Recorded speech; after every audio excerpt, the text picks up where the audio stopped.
Podium Podcast. Lo mejor está por escuchar. La escóbula de la brújula.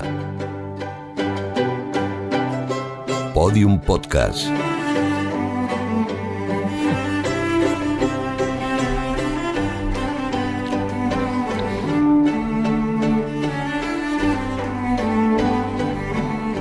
Me resulta curioso, Juan Ignacio, que teniendo el tema del programa que tenemos hoy en Escobulandia, hayas traído una guitarra y no otro instrumento. ¿Vas a tocar algo hoy? Sí, claro. Sí. Algo, como siempre. Algo a la altura del repertorio del concierto que vamos a dar en esta semana. Algo muy entrañable. Qué bonito. Entiendo, Carlos Canales, que tú le acompañarás también al micrófono, ¿no? La palabra. Sí, sabéis que el canto es lo mío. Ajá, muy bien. ¿Vas a demostrarlo hoy? No. Vale. ¿Es posible quizá que David Sentinella seas tú quien lo demuestre o no? ¿El qué? ¿El tutua? ¿Sí vas a hacer los coros? ¿No? No, yo tengo la voz demasiado grave. Pues de momento Juan Ignacio se queda solo. Salvo que Jesús salgas tú con él al escenario a dirigir, claro. Sí, ¿por qué ¿Sí? no? ¿No? A mí tú dame una zambomba, que es mi instrumento favorito, y aquí yo le hago los coros. No hay más preguntas, señoría.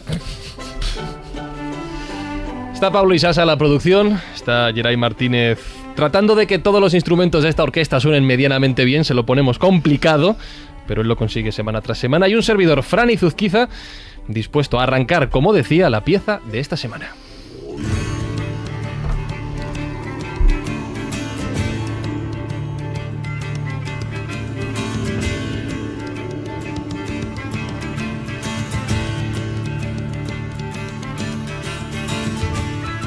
Y como Jesús ha renunciado a su puesto de director de orquesta a la batuta en pos de la zambomba, ¿seguro que mantienes el puesto? Sí. La zambomba, yo soy un clásico. Bien, vamos a lo que estamos. Pues como ha renunciado al puesto de director, hemos traído a uno, a la escóbula, para que haga los honores. Él es Omar Navarro, es compositor musical, es pianista, es director, entre otras. Ahora le preguntaré por su currículum, que es extensísimo, de la Orquesta Oviedo Filarmonía. Es autor de varias publicaciones, entre ellas una que tenemos sobre la mesa, que es ¿para qué sirve el director de orquesta? Que podría ser una pregunta de este programa, pero antes le voy a saludar. Omar Navarro, ¿cómo estás? Bienvenido a la escóbula de la brújula. Muy bien, encantado de estar aquí con vosotros. Tengo la pregunta primera, tú estás acostumbrado, entiendo, a que el público esté detrás de ti, ¿no? La imagen que tenemos todos. Como también soy pianista, Ajá. estoy acostumbrado a todas las posibilidades. Te iba a preguntar que qué ¿Vas a sientes... decir todas las posturas? No. Que no es lo mismo. No es lo mismo. ¿Qué sientes viendo el otro lado de la pecera? Yo creo que más lleno que nunca hoy en la escóbula. Has despertado expectación. Ha tenido éxito, sí. Pues no sé, me sorprende mucho. La verdad es que el año pasado estuve frecuentando un estudio de la radio del Principado de Asturias y solo estaba el técnico normalmente. Un técnico. Uno. No había nadie más. Nadie más. Hoy hay una expectación. Llevamos un par de semanas que no se habla de otra cosa. ¿Cuándo vino Omar? Bueno, ya está. Ya está aquí. Resúmeme, por favor, para que los escobleros hagan una idea. ¿En cuántas ciudades has interpretado / dirigido? ¿Puedes hacer una lista? Bueno, sí, la verdad es que son bastante pocas porque yo estoy empezando mi carrera como director, Ajá. como quien dice, pero Pero he visto unas cuantas. Sí, bueno, porque también he estado como director asistente, pero el director asistente no dirige en el concierto. Pero ¿vale? di lugares. Pues mira, he estado en Berlín, Ajá. en Colonia, en Londres, en Oviedo he dirigido mucho. Budapest. En Budapest, efectivamente, y me parece que ya está. No, es que soy un director joven, llevo poco tiempo, pero me he recorrido media Europa. Joder. Ya ves. Y no ha citado Requena, no ha citado Málaga. Bueno, sí, las partes de España, sí. ¿Por qué deberíamos saber para qué sirve un director de orquesta? Bueno, porque es una pregunta que de alguna manera la gente parece que se la plantea de manera inconsciente. Todo el mundo tiene una respuesta, pero suele ser una respuesta bastante equivocada. Hay de todo. Hay desde que el director no hace falta, está de adorno, solo va al concierto como hacer una especie de... A mover las manos, ¿no? Sí. Luego está la versión de que es útil para los ensayos, pero en el concierto no debería estar. Sí. Y claro... Díselo a Dudamel. Por ejemplo, ¿no? Hay una versión extraña. Por ejemplo, los dibujos animados de la Warner, tanto originariamente cuando dirigía el Bugs Bunny, y luego la Pantera Rosa, el director es siempre una especie de ser mítico, poderoso, al que toda la orquesta le sigue de manera como si fuera un dios. Aparte de eso, es verdad, es decir, en la visión de los dibujos animados para niños, el director es una figura ultrapoderosa. Sí. Al que tiene la atención, con un enorme ego, y todos le siguen alrededor. Eso es verdad. Bueno, eso está cambiando en los últimos, no sé, 20, déjame contar, 30 años más o menos. El director ultrapoderoso es... Reforzado por el concierto de Año Nuevo de televisión. Bueno, no sé si reforzado o no, pero es la figura de Karajan por excelencia. Exacto. Es el director que estuvo dominando el panorama durante unos 40 años, que son muchos años. Y eso a partir más o menos de 1990 empezó a cambiar y ahora es todo más... digamos que el director ya no está tan a la cabeza. El director es una figura que se usa mucho comercialmente. O sea, se hace la publicidad de una sola persona en vez de hacer la publicidad de muchas y eso ayuda pues a vender más discos, mitificándolo un poco. Sí, ahí además se utilizó mucho, por ejemplo, en la época de Karajan, pero también estaba Selevidake, también inclusive también Barenboim, también pianista, pero también entraban dentro de ese grupo de que eran dioses, o sea... Sí. El planteamiento, si tú veías las portadas de los discos, por ejemplo, da igual que fuera la Filarmónica de Berlín, que la imagen que aparecía era la de Karajan. Sí, es que Karajan era el jefe, lo llamaban.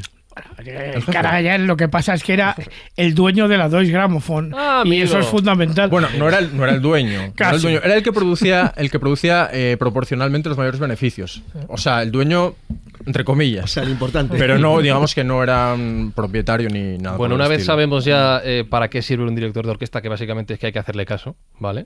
Te voy a decir una cosa. Sí. Esto es un caos, ¿vale? O sea, esto es una orquesta que no va a hacer... Me ha sorprendido. ¿Has visto? La mesa ves que está llena de cosas, de libros, de papeles, de comida, de bebida. Esto es así, o sea, está atestiguando que es cierto, no nos lo inventamos en los programas. Entonces, a partir de ahora, si tú ves que se corta, se corta.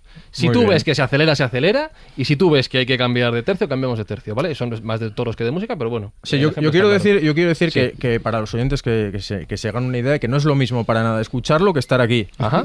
Es sorprendente. ¿Estás nervioso? Sí, pero no por el programa, sino por si se cae algún vaso. Eso teniendo las manos atadas de Carlos, teniendo las manos de Carlos atadas, no hay problema. Va a pasar y lo tenemos todos asumido.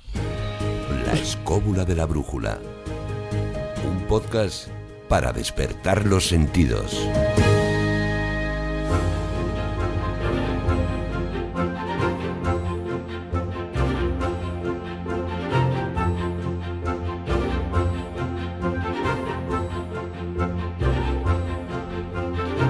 Te voy a hacer una segunda pregunta en la línea de la primera, para qué sirve el director de orquesta, y me voy a poner muy en el papel del, entre comillas, abogado del diablo. Voy a exagerar el papel de millennial, ¿vale? Sobre todo me refiero, ¿habrá algún escobulero que piense esto? Ahora me vais a buchear todos, pero vale. Que es algo así como, oye, teniendo música guay ahora, teniendo incluso, yo qué sé, teniendo reggaetón, ¿para qué voy a escuchar música clásica? Hay gente que merece morir. ¿Ves? Ya está, ya me la he llevado. Bueno, eso es una pregunta... no sé, es casi filosófica, metafísica y tengo que pensar, pero mira, yo creo que la música clásica es algo con lo que se conecta, no es algo que tampoco que sea necesario hacer, ¿no? Porque, por ejemplo, mucha gente lo considera parte de la cultura y entonces está bien ir a los conciertos porque es cultura, pero yo creo que hay muy poca gente realmente que tenga conexión con la música clásica. Entonces, si una persona escucha lo que sea y no le llama la atención, yo no tengo absolutamente ningún problema en que no escuche música clásica. Mis colegas dicen lo contrario, absolutamente. Dicen que hay que fomentarlo porque si la gente no la escucha es porque no hay suficiente difusión. En parte es verdad. Pero yo creo que es una cuestión de conexión también. Déjame que te diga una cosa. Yo creo que la función fundamental de la música no es la de conectar con el público, sino es la de emocionarle. Si la música te consigue emocionar, sea de la calidad que sea, lo mismo me da el heavy, que me da lo mejor que encuentres de Mendelssohn, has conseguido tu objetivo. Porque la función de la música es emocionar, es sacarte de ti algo que tú no sabes que tienes y que de repente parece como que algo mágico que flota en el ambiente lo despierta. Exactamente. Por eso digo que quien no conecte, te diré porque no hay problema. Mi epifanía, por ejemplo, yo era un señor que fundamentalmente tocaba con grupos de música rock. Y de repente un día, en una de esas cosas que hace uno cuando eres joven, que es, bueno, pues pasarse un poquito en términos que todos entendemos, enólogos, alguien me puso la Quinta Sinfonía de Dvořák.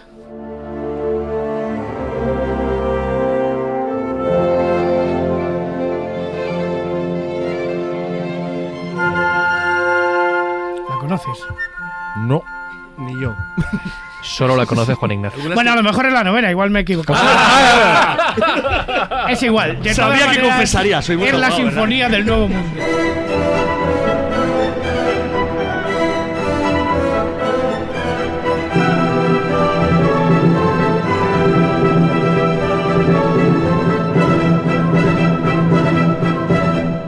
Pregunta que tengo para ti, Omar. Igual que que Juan Ignacio tuvo ¿Ves cómo es un caos? su epifanía, ¿cómo llegaste tú a saber que te querías dedicar a esta profesión? Eso.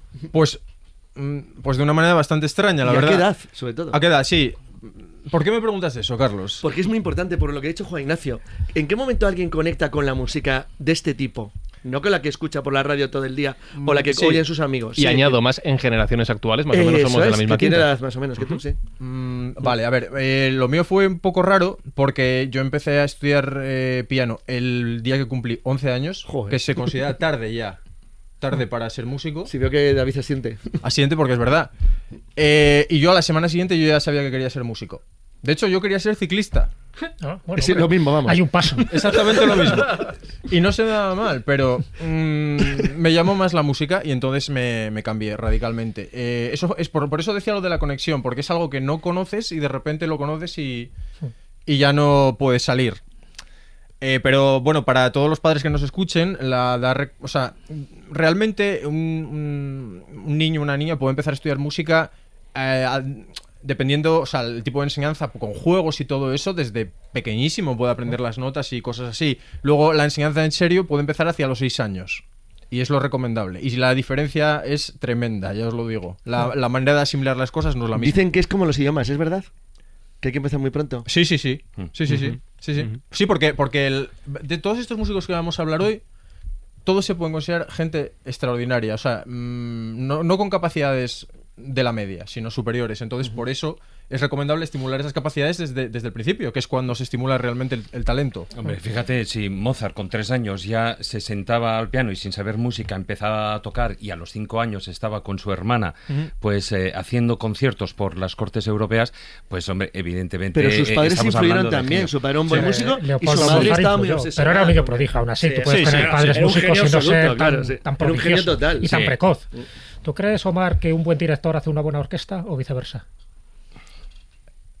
Bueno, viceversa, imposible. Imposible. Lo de que haga una buena orquesta, hay orquestas que lo han dicho, que han llegado a mejorar mucho gracias a un director. Pero un director que mejore gracias a una orquesta... El director mejora con la práctica, pero no gracias a una orquesta. Es que no es exactamente lo mismo. por eso El te director, preguntaba. uno de los problemas que tiene es que si no le dan trabajo, no tiene como aprender, desarrollar. Por eso los directores más o menos hasta los 50 años se consideran directores jóvenes. Y a partir de los 60, no sé quién dijo esta frase, a partir de los 60 sí que me van a tomar en serio. ¿Pero un mal director puede estropear una partitura? Sí. Sí. Porque Uy, Ya ha habido casos. Ha pasado muchas veces. Sí, Mira, Sí, yo sí, David sí, como sí. cantante te yo dice los que he sí. vivido como músico de orquesta. ¿Sí? ¿En serio? No puedo decir nada, claro. ¿no? Pero lo he vivido. Cuando el director es malo, lo que se hace es la orquesta hace una piña. Los músicos lo que hacemos es orientarnos por el que tenemos al lado, a los lados. Qué bueno. Y entonces al director se le tiende a ignorar lo más posible. Sí. O sea, no del todo, porque no vaya a ser que haya algo que haga que sea importante y haya que seguirlo. Esto es intuitivo. Pero normalmente lo que se hace es escuchar al de al lado. Nosotros conocemos las obras, nuestra parte, y cómo suena el global. Lo que pasa es que la sensación que da es que todo va a la deriva. Eso sí que es algo que posiblemente solo pueda captar un músico o alguien que esté acostumbrado a escuchar esa obra en muchas grabaciones. Entonces dirá, a mí esto no me transmite nada, porque vamos a la deriva. Vamos haciendo lo que pone en la partitura, pero sin un convencimiento. ¿Qué sientes tú cuando interpretas, o en este caso cuando diriges una obra realmente bien hecha? Porque los que no tenemos oído, los que no estamos acostumbrados, no percibimos la diferencia, a lo mejor, entre una interpretación y otra. O podemos entender incluso que habiendo una partitura delante, pues se toca y ya está. Ya. ¿Qué sientes tú cuando...? Bueno, es que, a ver, esto la verdad que es una buena pregunta y me gusta porque me hace contestar De manera muy sincera. Mira, si antes estábamos hablando de Karajan y los directores que habéis nombrado vosotros, Cheli Vidaque, Barenboim, ellos son los que hacen la música bien hecha. O sea, los demás estamos intentando llegar, acercándonos. Entonces, yo no considero que haya hecho nada bien hecho.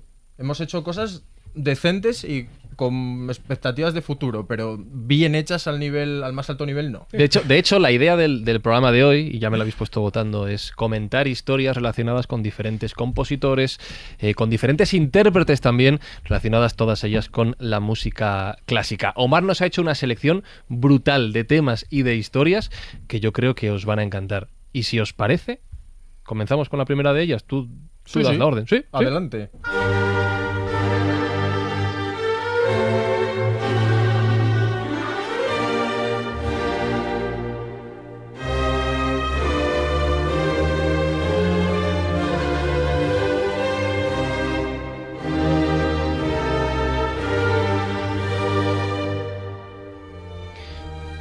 Ves a Pablo Isasa, nuestro productor. Está dirigiendo la orquesta. Sí, lo he visto. Muy bien, muy expresivo. Dirige.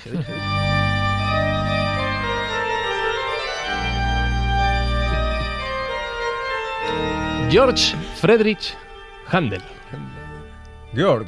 Es alemán. Perdón. Es alemán. Aquí, ¿Cómo es? Georg. Vale. Aquí tenemos que... Friedrich está bien dicho. Tenemos que pedir disculpas porque va a haber muchos nombres extranjeros y yo en el francés, por ejemplo, no puedo pronunciar nada. Hacemos una cosa. Tú pronuncias el alemán sí, y Maese pronuncia el francés. Vale. Me parece muy bien. Hecho. Entonces, empezamos con... Yo os he preparado una lista en orden cronológico que siempre está mejor, ¿no? Y empezamos con Händel, que es uno de los máximos representantes del barroco europeo, del barroco alemán, nacido en 1685, el mismo año que Johann Sebastian Bach. Al hilo de lo que estábamos hablando antes, Händel fue un niño con unas inclinaciones hacia la música ya visibles. Él se escondía de sus padres cuando estaban durmiendo para tocar el clavicémbalo, lo cual es una cosa bastante... Bueno, sí, es raro, extraña, ¿no? Sí, raro. Pero no se podía esconder. Porque ¿Dónde está el niño tocando el clavicémbalo? A lo mejor en la época... Él lo intentaba. Y de hecho, como vamos a ver después, él mantuvo la costumbre de hacer ciertas cosas escondidas cuando era adulto. Bueno, hombre, que se lo pregunten a Farinelli. Bueno. Sube la música. Tú como si no hubiera pasado nada. Dale. Sí. Händel, aunque la gente no lo crea, es bastante conocido entre el público en general porque su música es utilizada habitualmente en los anuncios de la tele o en películas. Por ejemplo, la música gótica, el Aleluya del Mesías o el Lascia ch'io pianga, Deja que llore, de la ópera Rinaldo, que es muy demandada en bodas. Lascia ch'io pianga, mia cruda sorte, e che sospiri la libertà.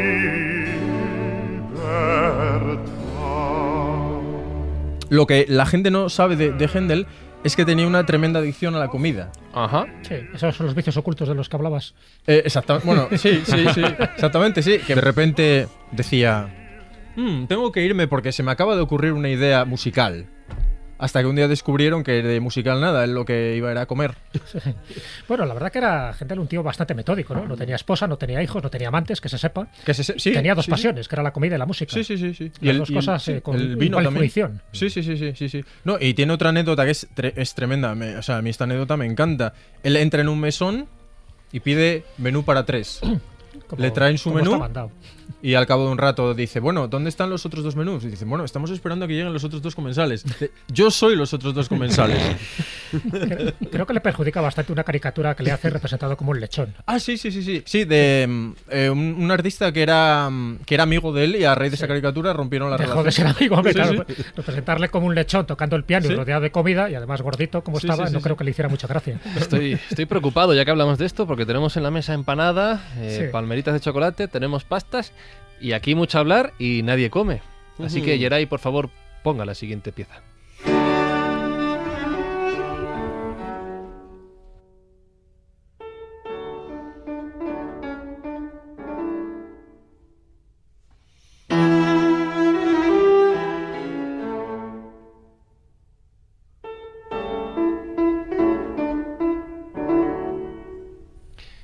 Di el nombre tú completo de Mozart, por favor, para que la pronunciación sea correcta. El nombre completo no lo voy a decir. Voy a decir el nombre estándar, Wolfgang Amadeus Mozart. ¿Y cómo es Mozart. Yo pensaba que ese era el nombre completo. No, tiene muchos más. Sí, Tiene muchos más. ¿Y cómo dices que se dice el breve? Wolfgang Amadeus Mozart. Yo lo había dicho mal. El Mozart de toda la vida. Eso es para los amigos. Recuerdo ver una peli en la que hablaban de la relación de la peli de Amadeus, de Mozart y Salieri. Sí. Bueno, antes de ir con eso, esta música que estamos escuchando es una grabación utilizando los instrumentos originales que tenía Mozart. O sea, los instrumentos que él tenía en su casa, ¿no? Un clarinete, una viola y un piano. No sé si os habéis fijado que no suena como un piano actual. A ver, fijémonos. Un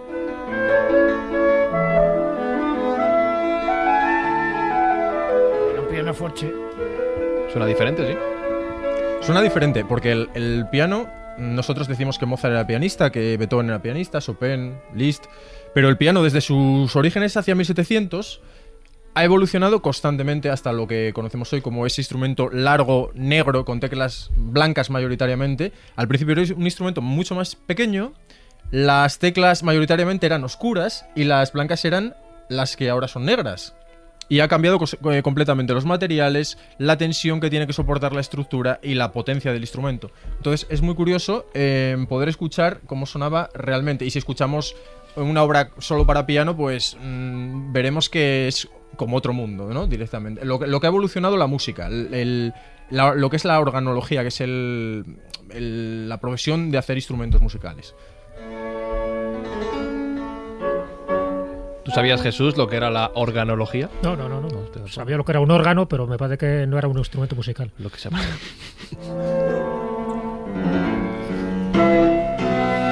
¿Y qué debemos saber de Mozart? ¿Lo he dicho bien? Sí, perfectamente. ¿Qué debemos saber?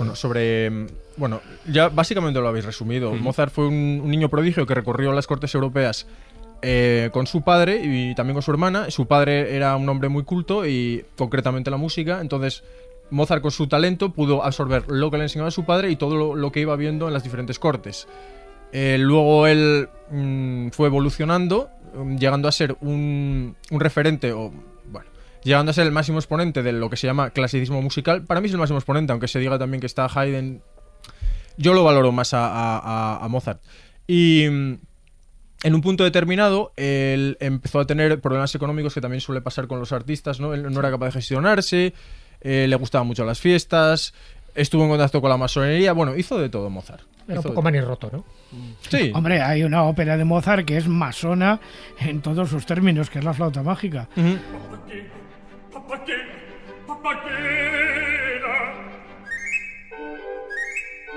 Los músicos no para nada están aparte de su vida social, ¿no? Siempre hay algún reflejo, en este caso un reflejo bastante llamativo, ¿no? de Mozart. Mozart tenía muchos ideales. Tiene, por ejemplo, un pensamiento que a mí me parece brutal, porque él decía que él vivía cada día con la muerte, que la muerte era nuestra gran amiga y que él estaba en contacto con ella como si, siendo consciente de que al día siguiente podría no despertar. Y a mí me parece sorprendente, teniendo en cuenta que luego murió con 35 años, ¿no? Fue muy premonitorio. Y el famoso Requiem que le encarga, ¿no? En los últimos días de su vida, ¿no? Que hay bastante de leyenda urbana, que en el fondo dicen que es su propio Requiem cuando estaba componiendo esa partitura. Sí, eso es lo de lo que se refleja en la película de Milos Forman, ¿no?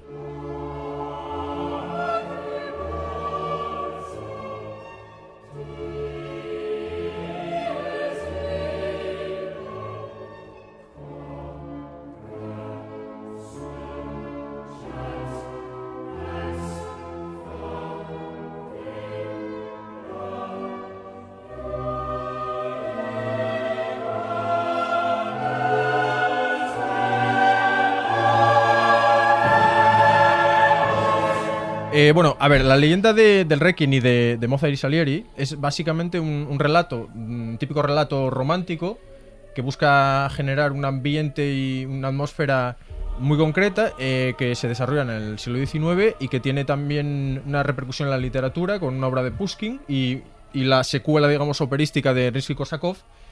Pero realmente no hay ningún... lo que se dice en la leyenda es que Salieri, en su lecho de muerte, confiesa haber asesinado a Mozart envenenándolo. No hay ningún testimonio documental de ello. ¿De qué murió al final, se sabe?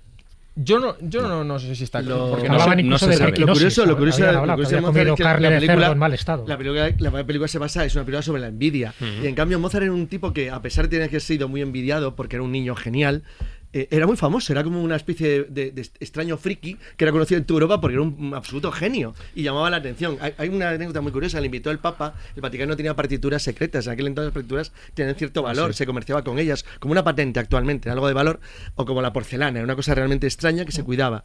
Y a Mozart le dejaron, tenía fama, tenía entonces unos 10-11 años, le dejaron que escuchara algo para... Y cuando salió, lo sabía de memoria todas. Sí, lo que pasa es que la podía reproducir esa anécdota, bueno, es una cosa absolutamente increíble. Ahí era es como un ordenador. El Papa le nombra como caballero. Sí, claro. Pero la historia es que él se fue, le interesaban una cosa que le estaba escuchando allí estando en Roma. Y entonces él se fue precisamente a la Biblioteca Vaticana, que era un miserere de Allegri. El miserere de Allegri. Y entonces dijeron que, le comentaron que era una partitura prohibida, que no se podía dejar, y entonces él lo que hizo fue, al día siguiente, se fue a la iglesia donde la estaban interpretando, la escuchó, entonces la escribió con algún pequeño... Bueno, la mejoró.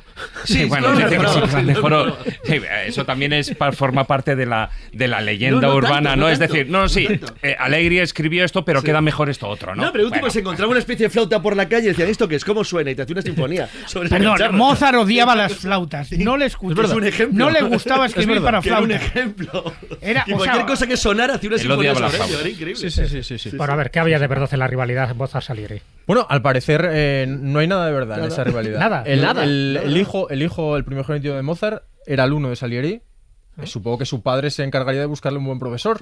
Supongo. Y luego, en los estrenos de las primeras funciones de la flauta mágica, Mozart le dio una especie de tratamiento VIP a Salieri. De hecho, le hizo pasar saltándose las colas enormes que parece ser que había y escucharon la ópera juntos en el palco y eran amigos al parecer. O sea, la porra la peli. Llegó a darle algún tipo... él conocía a Beethoven, cuando era jovencito, Beethoven. Llegaron a conocerse... Pues no sé si hay un cuadro, puede que haya un cuadro que sea Mozart escuchando a Beethoven o algo así. Sí, es posible. Pero la verdad es que no me suena como un dato fidedigno. No es una cosa que habría que comprobar. Oye, ya que lo has mencionado, Carlos, gracias. Beethoven.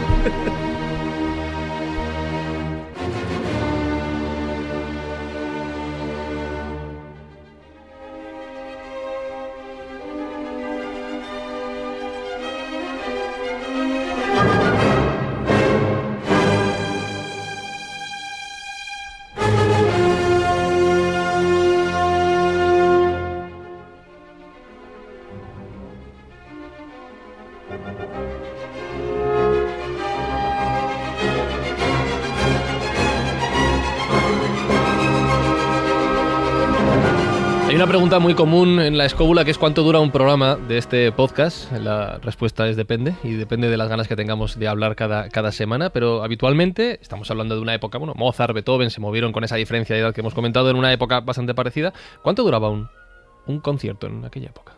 Pues mira, depende. Depende también. Si lo comparamos, lo vamos a comparar con un ejemplo que os traigo aquí, que es el concierto de clausura de la temporada 2015-2016 de la Sinfónica del Principado de Asturias, en el que yo tocaba. Ajá. La primera parte duraba unos 50 minutos, la segunda parte otros 50 minutos. Y yo lo considero un concierto ya un poco largo. En el concierto de 1808, en el que se estrenó la quinta de Beethoven, que es lo que estábamos escuchando ahora, se interpretaron la sexta, el cuarto concierto para piano, algunas marchas e himnos e improvisaciones de Beethoven al piano, entre otras cosas. 3 horas. Las 5 horas. 5 horas. Joder. Que nos dejen a Sí, nosotros. pero en aquella época que no había televisión eso no importaba, hombre. Claro. Pero no una importaba, pregunta pero, también. sí. ¿Eran largos, pero eran silenciosos o ruidosos? Porque tenemos el concepto, ¿no?, de del esa público. sacralidad. Es lo que decía antes Carlos, depende del público. Por ejemplo, las representaciones de la flauta mágica parece ser que eran bastante ruidosas. Claro. Un público muy alborotado, porque además se estrenó en un teatro de los suburbios de Viena. Pero las obras de Beethoven que se estrenaban en palacios de príncipes y miembros de la nobleza eran otra cosa, porque se buscaba escuchar el detalle. Entonces eran más tranquilos. Más solemnes. Sí. Sí, hay un tema, luego recordaré, pero hay un tema del que habéis hablado que era el de su sordera. Sí, hay un podcast que se recomendó aquí además en Podium Podcast, creo, en Podium Inside, que se llama Decomposed, que habla en un episodio de cómo la sordera de Beethoven no le influyó como director, o sea, no le perjudicó como director, que es lo que tú mencionabas antes. Como compositor. Claro, sino le influyó como compositor, efectivamente. Cómo no escuchaba ciertas tonalidades y ciertos sonidos al revés, que condiciona al final el tipo de notas y de instrumentos que utiliza en sus últimas composiciones. ¿Esto también es verdad? Mira, no tengo ni idea. Pues mira, al revés, ¿no? Te lo recomiendo. Hombre, le perjudicó era como director porque no podía dirigir bien, pero como compositor. No que le perjudicara como compositor. Le influyó. Claro, le influyó.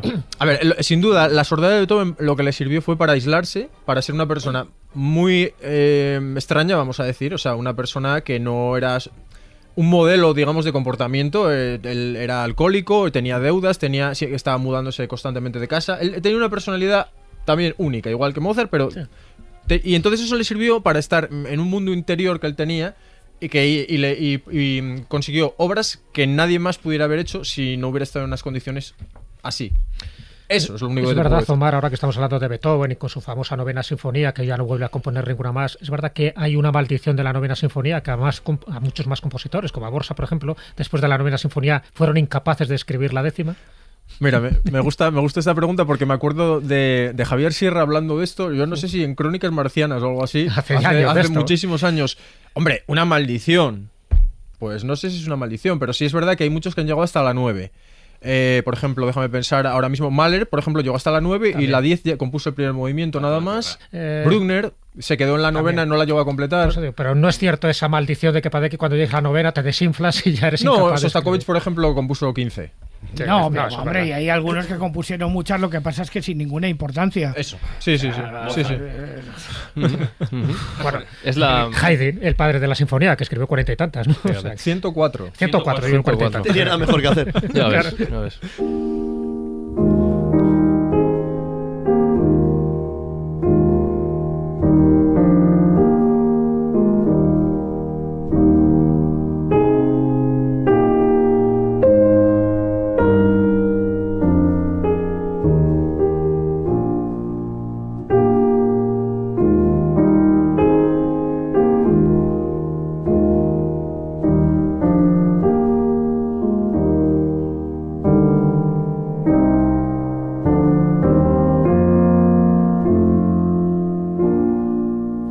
Preguntaba Jesús por la parte del misterio, en este caso, y no pensaba que fuéramos a hablar de fantasmas aplicado a la música clásica. Pues sí. Los fantasmas llegan con Robert Schumann en plena época romántica. Esto es Schumann lo que estamos escuchando, ¿no? Sí, es el tema de las llamadas tema y variaciones fantasma, compuesto en 1854, es la última obra para piano de Schumann. Y bueno, Schumann desde el principio de su vida estuvo orientado también a la literatura y muchas de sus obras llevan títulos, por ejemplo las escenas de niños, escenas del bosque, el carnaval de Viena, y de alguna manera en todas sus obras parece percibirse como que hubiera algo más, aunque no hubiera un título descriptivo. Concretamente, él comentó que el tema de esta obra le fue inspirado por un ángel y según otras versiones por los espíritus de Schubert y Mendelssohn que ya habían fallecido. Lo cual es bastante sorprendente e impacta, ¿no? Pero bueno, la realidad es que ya 10 años antes, a partir de 1844, el estado físico y mental de Schumann había empezado a declinar seriamente, incluyendo intentos de suicidio y la reclusión en una institución psiquiátrica, por llamarlo de alguna manera, en el siglo XIX, supongo que era un manicomio y más, ¿no? La reclusión voluntaria. Entonces él no estaba muy bien de la cabeza, ¿no? Como se suele decir. Lo que él no pudo darse cuenta es que ese tema lo había compuesto años antes él mismo. Y no se acordaba ya. Y no se acordaba, por lo tanto no hay ningún misterio, lo siento. Entonces lo atribuía a las visiones de ángeles y fantasmas y demonios que él decía tener, ¿no? Claro. También es verdad que estamos hablando de los últimos años donde él tenía crisis maníaco-depresivas, ¿no? Sí. Y donde él estuvo francamente mal, incluso tuvo un intento de suicidio tirándose al Rin, que le salvaron, me parece, que unos pescadores in extremis. Sí, él llegó a no reconocer a su mujer incluso, o sea, estuvo muy mal Schumann, sí. Imagino que esto es de lo último que compuso, ¿no? Porque sí, para piano sí, luego él fallece en 1856. O sea que sí, quedan todavía unas obras sinfónicas, me parece, pero esta es la última pieza para piano. Es verdad lo que se decía, que dice que él al final siempre escuchaba la nota La y que estaba como obsesionado con esa nota. Eso parece, obsesionado, creo que era para él un castigo, ¿no? Más que una obsesión. No, yo no lo sé, no sé si esa es la típica leyenda, pero bueno, dado que tenía enfermedad psiquiátrica, es muy posible. Hombre, ya que tocáis el tema de la nota La y ya que tenemos aquí un director de orquesta y tal que está puesto en el tema... La polémica, la nota La, 430, 440. ¿En qué nos quedamos? ¿Qué nivel tiene este programa? Iba a hacer la pregunta para estropear lo que es. Para los que no entendemos mucho de todo esto, ¿notamos la diferencia? Yo diría que no. No porque, a ver, es que estamos hablando de cosas que lleva mucho tiempo aprender para un músico, entonces para el público directamente... Claro, es difícil porque, por ejemplo, algunos músicos siglo XX, XXI y tal, importantes, aunque no estén dentro del ámbito de la música clásica, han utilizado toda esta diferencia entre los hercios para la nota La para crear músicas supuestamente de corte satánico. Por ejemplo, es el caso de Jimmy Page. Jimmy Page, como todo el mundo sabe, de Led Zeppelin, afina en 433. ¿Por qué? Porque era una nota satánica. Coincide con la época en que Jimmy Page se encuentra con Aleister Crowley, y se mete, digamos, en el movimiento satanista, que luego lo dejaría, evidentemente, porque Aleister Crowley estaba como un cencerro y al final se descubrió que no era nada más que un embaucador. Pero eso llevó de alguna manera a que temas como, por ejemplo, Stairway to Heaven, que es un tema importante porque al final se ha llevado a sinfonía, que eso es lo curioso, que un tema prácticamente que es el origen de la música heavy se haya llevado a sinfonía, fuera afinado de una cierta manera porque parece ser que eso invocaba al diablo.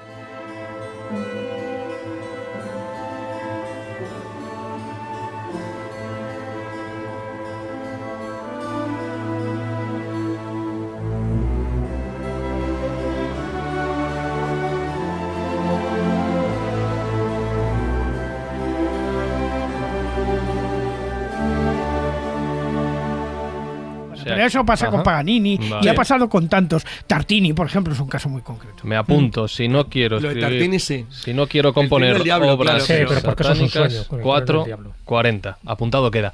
Y ya que estamos hablando del diablo, es que me estás haciendo el programa hoy, vosotros.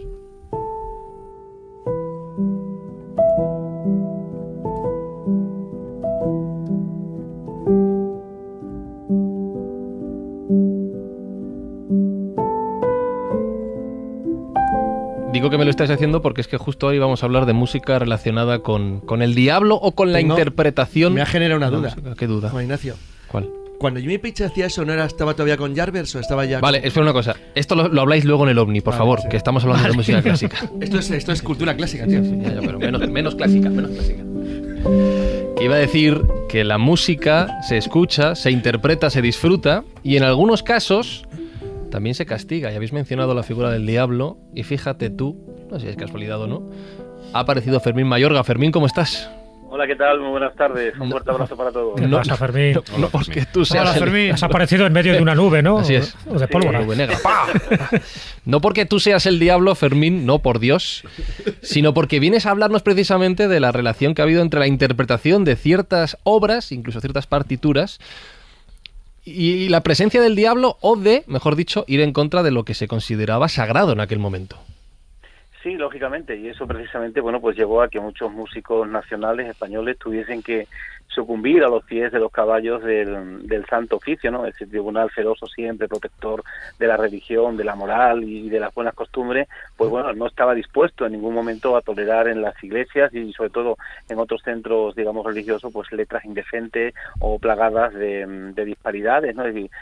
Teológico-religiosas que escandalizarían sin duda alguna al buen cristiano, ¿no? Fíjate lo que harían ahora con el reggaetón. Sí, totalmente, de acuerdo. El cura, imagínate, sería un gospel dentro del catolicismo, seguramente, afectado, por supuesto.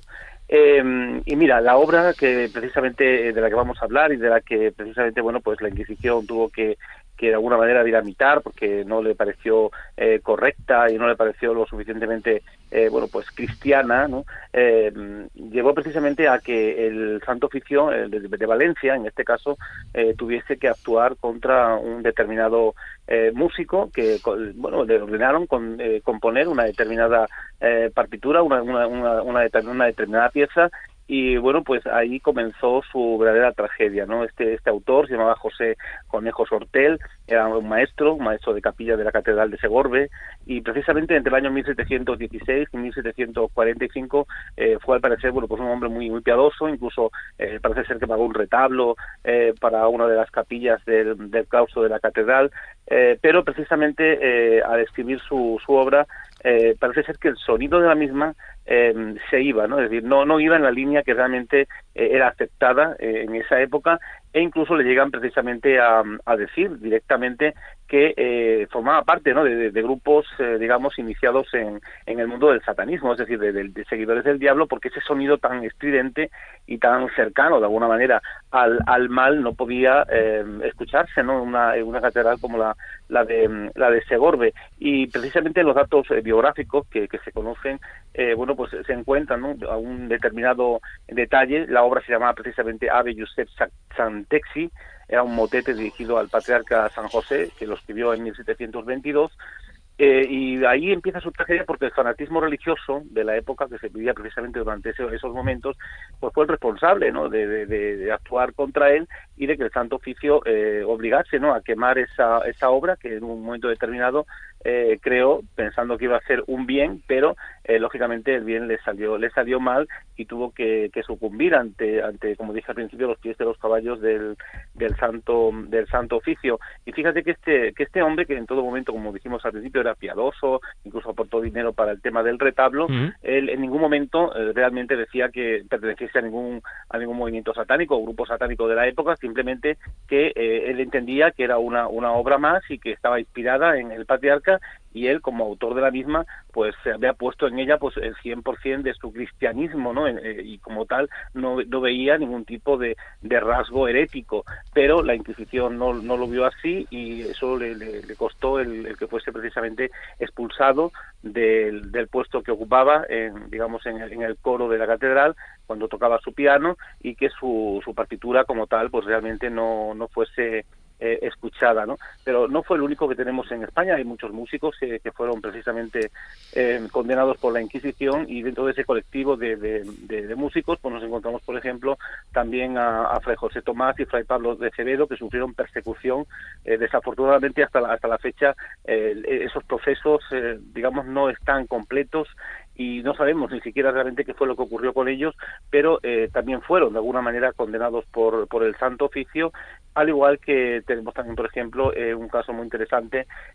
Hay varios, ¿no? Hay varios de ellos que son fuertes, pero hay uno en 1755, hay un proceso de fe de Juan Pacheco, que era un músico originario de Utiel, que fue seguido precisamente en el Tribunal de la Inquisición de Cuenca, bueno, pues porque cuando comenzaba a tocar de alguna manera en la iglesia su piano, y bueno, con partituras que él lógicamente había creado y con música que había creado, en momento determinado sonaba su voz, no en plan de cantar, sino haciendo una especie de gemidos, y esto, bueno, pues llevó a que realmente se le denunciara, porque decían que realmente estaba atentando contra la espiritualidad que en ese momento se estaba, bueno, pues de alguna manera viviendo, ¿no?, con la música en la iglesia, y que lógicamente si su partitura era buena, sus movimientos no eran los más idóneos, y que eso hacía que, bueno, pues rompiese de alguna manera esta realidad de lo escrito por este músico.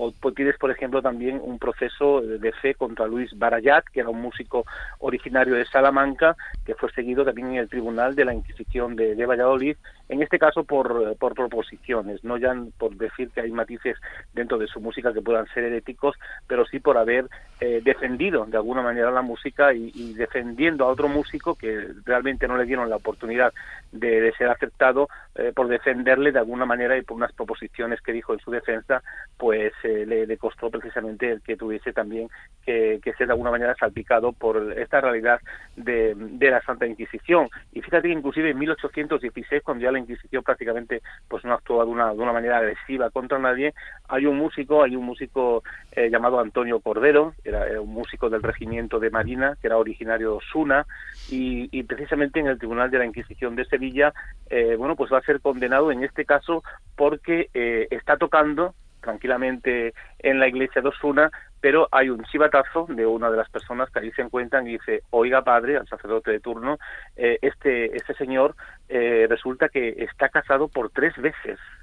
lógicamente todo lo llevaba muy muy en secreto, son esas curiosidades, ¿no?, dentro de la música, que sin duda alguna pues pone de relieve de que a veces pues esa realidad cristiana que uno pueda desarrollar en un momento determinado se devuelve en contra cuando hay alguien que realmente pues escucha más los matices del momento de la Inquisición y es capaz de llevarte pues eso a los pies de los caballos, a las cárceles secretas, en este caso de la Inquisición, por esos matices que lógicamente iban en contra del cristianismo vigente. O por ejemplo el proceso también de José de la Peña, que era un presbítero y era un músico de la Catedral de Puebla, de Los Ángeles, en México, que precisamente era un español de Zaragoza, y bueno, pues por desacato al tribunal, también por esas mismas razones, porque él entendía que la música que él componía era una música lo suficientemente espiritual para poder ser tocada una y otra vez en el templo donde él ejercía como presbítero. Bueno, pues alguien la escucha y cree que no es lo suficientemente cercana a lo teológico espiritual, y como tal pues tiene que de alguna manera también que ser, digamos, crucificado entre comillas por el Santo Oficio, al igual que su música. Bueno, pues porque siempre había algunos, entre comillas, entendidos que entendían que eso realmente no casaba con lo que ellos realmente querían. O por último, por ejemplo, hay un caso muy interesante también, que es otro presbítero, era Juan García, que en 1647 también, al igual que el anterior, ya que eran compañeros en el mismo pueblo, en Puebla de Los Ángeles, dentro de la Catedral de Puebla de Los Ángeles, bueno, pues va a ser condenado porque defendiendo al anterior, a José de la Peña, se le va a condenar precisamente a este músico por defender al otro, ¿no?, y por injurias precisamente contra un jesuita que en ese momento, digamos, estaba actuando en contra de la música del anterior y por supuesto también en contra de la música de este Juan García, y bueno, pues se levanta también una especie de libelo, ¿no?, contra él, y hay unas audiencias que al final, bueno, pues lo que se desarrolla es que sean encarcelados porque creen que su música atenta contra lo más sagrado y por lo tanto es algo herético que hay que cercenar, que hay que cortar, que hay que dinamitar en pro y en nombre del crucificado. Pero muchos de estos casos que estás contando, Fermín, se refiere a gustos musicales, es decir, a muchos de los que formaban parte del Tribunal de Inquisición, pues, fuera de donde fuera, no les gustaba ese tipo de música, consideraban que era poco espiritual o sencillamente que la vida de ese compositor era poco edificante, poco piadosa y por lo tanto se le llevaba a la cárcel. Pero aparte de todos estos casos que has contado, ¿había realmente una música in diabolus? ¿Había esos tritonos que tanto exasperaban a la Iglesia y que aquellos que se atrevían a tocarlo, a componerlo, sí que sufrían las consecuencias de la Inquisición, más que por su vida pecaminosa? Sí, porque en ese momento era de alguna manera, bueno, pues el decir, bueno, yo esto lo hago desde mi libertad, a sabiendas de que puedo provocar, bueno, pues contra mí algún tipo de sentencia o algún tipo de detención, pero había músicos que creían en su música, que creían en lo que componían, igual que había sacerdotes que estaban en contra del Santo Oficio, también había músicos que creían en su trabajo y no lo veían para nada herético, sino más bien, bueno, pues edificante, ¿no?, y que realmente podía ir codo con codo de la mano de lo que es la teología religiosa cristiana del momento, pero sin duda alguna muchos de ellos pues por esos tritonos diabolus, ¿no?, cercanos al príncipe de las tinieblas, hacían que bueno, pues tuviesen que ser denunciados, y si lógicamente tú te mantenías, digamos, antes de ser denunciado en la misma línea y no cambiabas, pues desobedecías lógicamente al patrón, en este caso al sacerdote, y este iba a ser el encargado, claro, de ponerte patitas en la calle. Ya tenías problemas. He buscado una cosa, porque ha preguntado Jesús por ello, pero antes del programa he hecho lo podéis hacer todos en vuestra casa, ¿vale? He buscado Diabolus sin música en YouTube para escuchar alguno de estos tritonos y que nos hagamos una idea. No suena muy bien, ¿vale? Pero os podéis hacer una idea de las combinaciones de notas que te podían llevar a la condena en ese caso.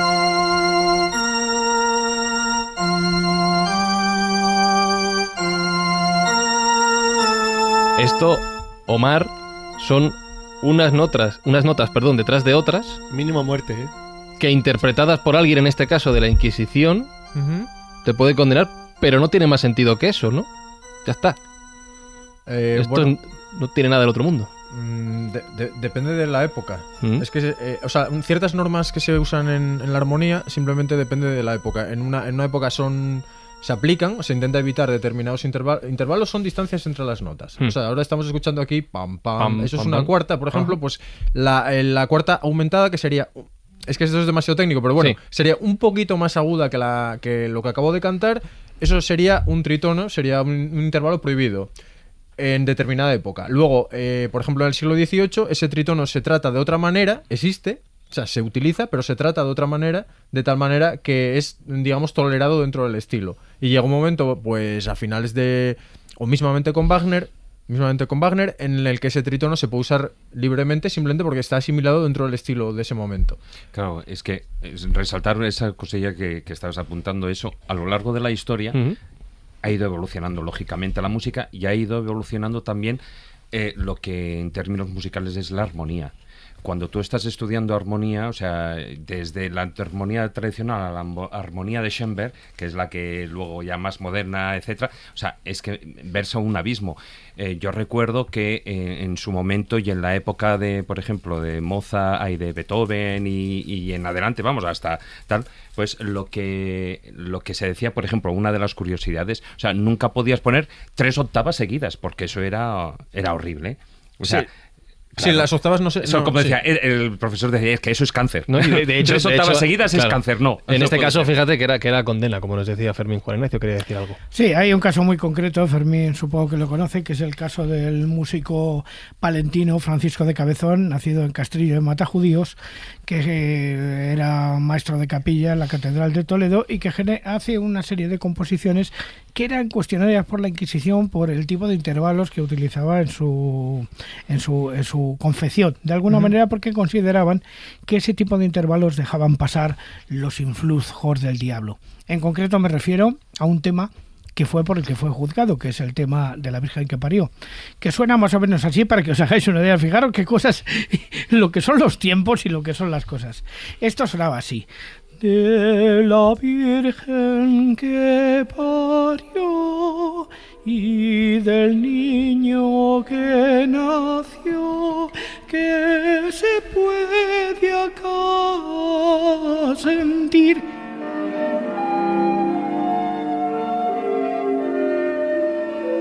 Ese momento, acá sentir. Ahí le condenaban. Ahí le condenaron porque dijeron que ese grupo de notas dejaban pasar al diablo. Bien sí, hecho, señor. Te están aplaudiendo desde la pecera, Juan Ignacio. Fermín Mayorga, un placer escucharte una vez más. Y cuidado con lo que compones, que lo carga el diablo. Bueno, hoy en día quizás no tuviéramos tanto problema, ¿no? Pero algunos diablos que otros siguen por ahí todavía y algunos inquisidores que otros también. En lo del reggaetón. Sí, bueno, no tengas la menor duda. Hoy en día los problemas no te vendrán por parte de la Iglesia. Un abrazo, Fermín. No. Venga, un fuerte abrazo para todos. Venga, chao.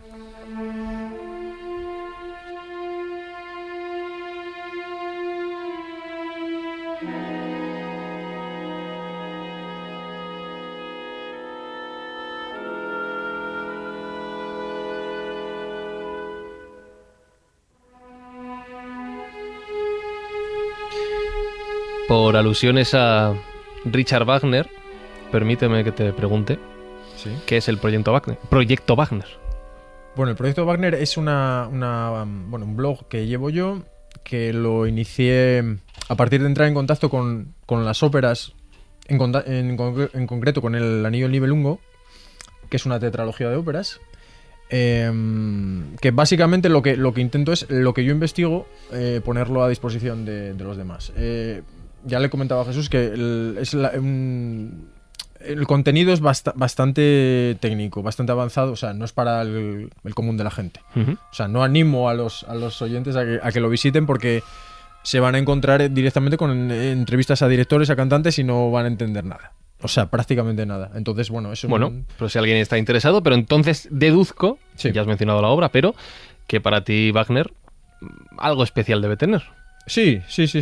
Bueno, a ver, es difícil de materializar en palabras, ¿no? Es lo que hablábamos al principio, es la conexión, lo que decía Juan Ignacio de la emoción. Estamos hablando de óperas que duran más de 4 horas. Mucha gente dice 4 horas, vaya tostón, ¿no? Bayreuth. Claro, pero vaya tostón, pero si para ti si no hay una conexión es un tostón. Si no, estamos hablando, por ejemplo, yo me acuerdo el segundo acto de la Valquiria que dura 1h30 sin ninguna interrupción, porque la música de Wagner, la característica que tiene es que a partir de un determinado momento él compone desde la primera nota hasta la última nota del acto sin ninguna pausa por el medio. Entonces es jugar con las tensiones constantemente, y después de 1h30 es que es 1h30. Y el segundo acto solo. Y solo el segundo acto, falta el tercero todavía. Claro. Entonces, es a poder hacer eso y hacerlo bien, con sentido, no hay mucha gente que lo pueda hacer, es lo que decía antes. De hecho, la tetralogía, que es el Oro del Rin, las Valquirias, Silfrido y los cantores el ocaso de los dioses. Y el ocaso de los dioses. Dura 16 horas casi. Claro. Y tardó en componerlo 26 años. Sí. Sí, 16 horas, a ver, se hacen seguidas en Beirut. Sí, se hace una por día con algún descanso, porque si no los cantantes no aguantarían. Pero hombre, yo incluiría a los maestros cantores de Nuremberg también. No, pero lo que es la tetralogía. La tetralogía. Lo que me estoy imaginando, según lo que estás contando, es que Wagner debía ser un tipo peculiar. Sí, otro más para ¿no? la lista. Sí, historia. Sí. Wagner, uno de los problemas que tenía eran las deudas, la incapacidad de controlar el dinero. No es exactamente que no tuviera trabajo.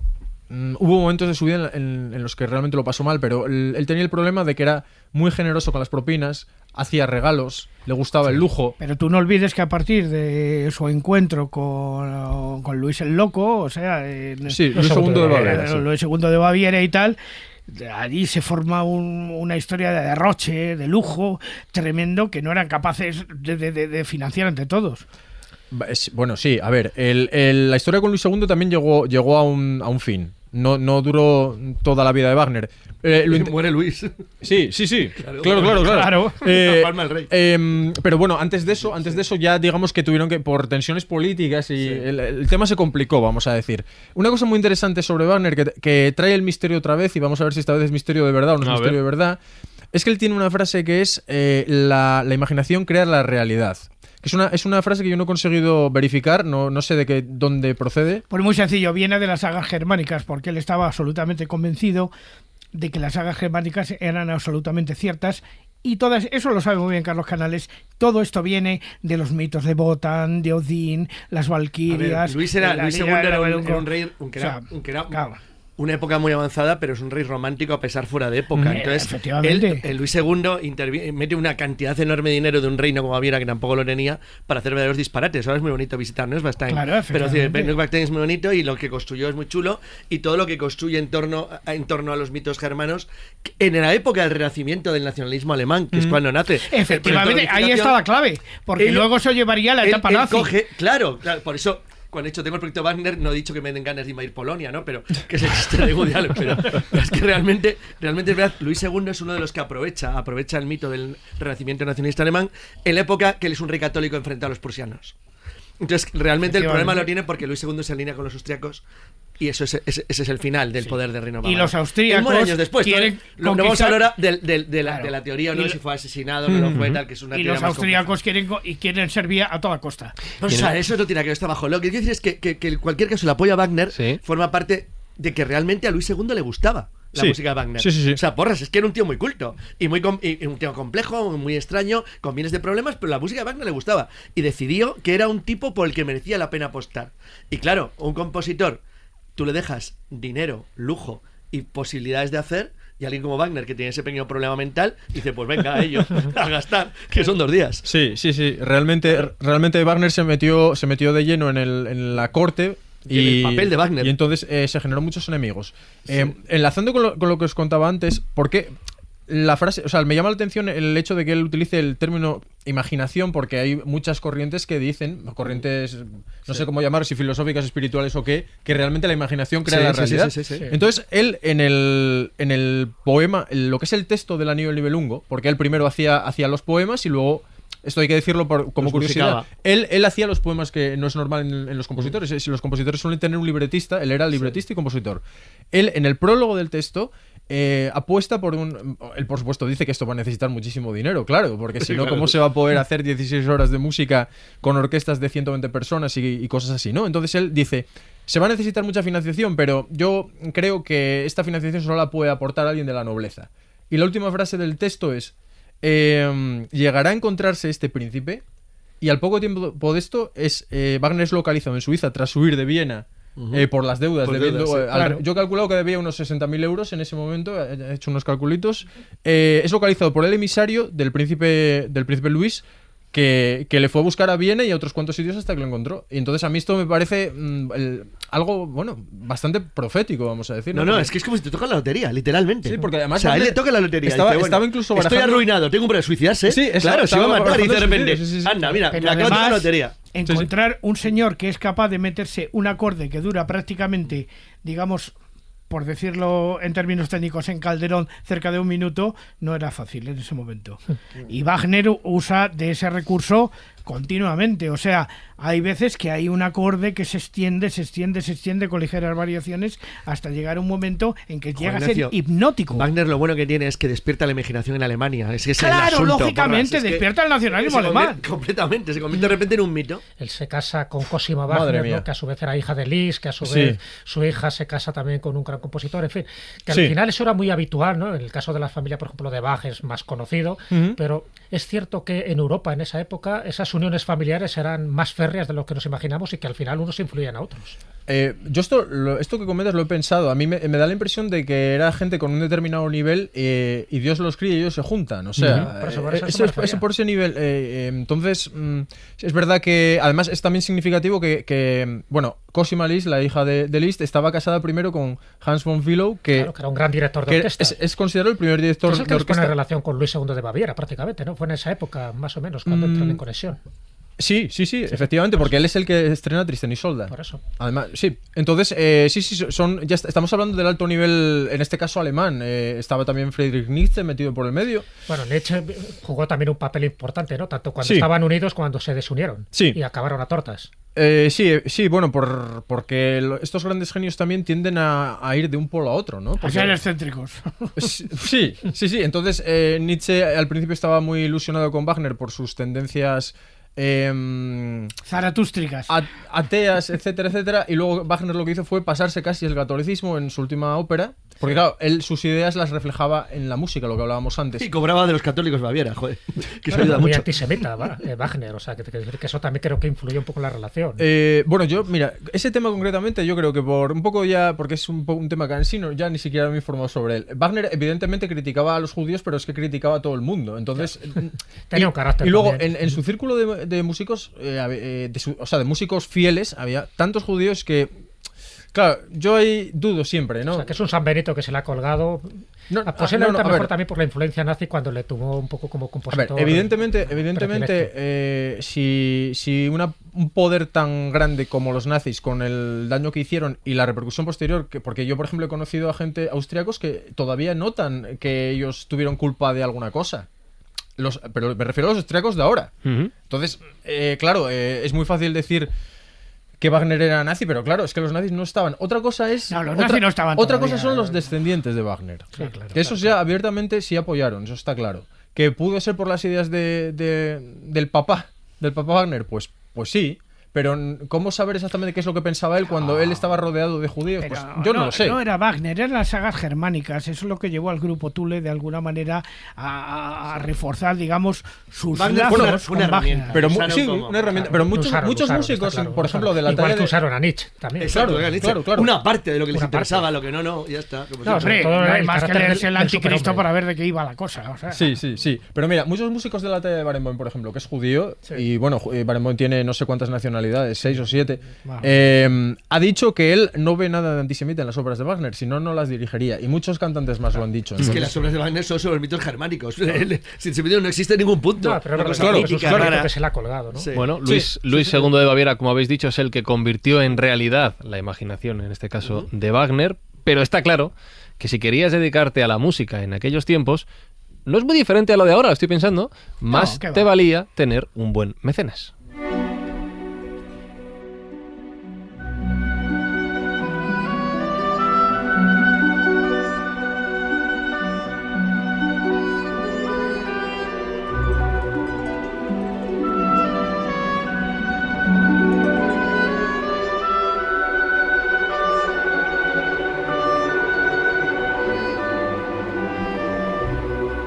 Wagner lo tuvo, como hemos comentado. ¿Y Tchaikovsky? ¿Cómo iba de dinero? Bueno, pues Tchaikovsky no iba mal. Vamos a decir que no iba mal. Ajá. No iba mal. Nos trasladamos a Rusia. Estamos en 1877 y tenemos a un Tchaikovsky de 37 años que ya es un compositor asentado y que tiene una buena difusión por Europa. Entonces, a través de un conocido, él da con una mecenas llamada Nadezhda von Meck. Aquí tenemos una mezcla de pronunciación rusa y alemana. Lo has hecho muy bien. Y gracias. Y entonces parece que conectan muy bien. Bueno, esta mujer era una mecenas conocida, llegó a ser mecenas incluso de Debussy, que igual que Wagner fue el que dio el último impulso creativo para toda la música del siglo XIX, Debussy es el que da el impulso creativo para parte de la música del siglo XX. Por lo tanto, esta mujer acertó, ¿no?, con su apoyo a Debussy. Esta mujer y Tchaikovsky se consideran almas gemelas y mantienen una intensísima correspondencia de alrededor de 1000 cartas entre 1877 y 1890, pero con una condición, la condición de no verse nunca. Bueno, mejor. que era más mito, ¿no? Y así fue. Sí, no, pero vamos, esto es algo totalmente documentado. Epistolar y casi un amor platónico. Sí. ¿no? Él tenía los beneficios económicos, podía alojarse en los palacios de ella, pero ella nunca estaba presente, ¿no? Y entonces, al final, lo que sucedió en 1890 fue que esta mujer empezó a tener dificultades económicas en sus negocios. Y otro detalle importante fue que llegaron a estar emparentados, Tchaikovsky y ella, porque un hijo de ella se casó con un sobrino de Tchaikovsky. Entonces, eso fue suficiente como para decir, hasta aquí hemos llegado. Y Tchaikovsky vivió 3 años más, pero esta falta de apoyo le afectó decisivamente en los últimos años. ¿Cuánto dura la relación con esta mecenas desconocida? Bueno, pues de 1877 a 1890. O sea, que unos 14 años. Mucho tiempo. Sí. Incluso esta mecenas también creo que hizo un mecenazgo a Rubinstein, ¿no? Parece también en su momento, aparte de Debussy, con lo cual también esta mujer era pródiga en bienes y en dinero hasta que se arruinó. Claro. Y cuando vas juntando dinero. Tuvieron que cerrar el grifo. Pero hizo una buena labor, al menos. Y de todas maneras, hizo bien con su dinero. Mira su biografía y solo aparece como eso, como caritativa, como mecenas de estos músicos. No se sabe muy poco de su vida privada. Sí. De todas maneras, a todo esto nos ha llevado el hablar de Tchaikovsky, que por cierto no lo hemos comentado y tú lo sabes perfectamente, que es el primer músico conocido, por decirlo de alguna manera, que incorpora en la percusión cañones. Obertura 1812.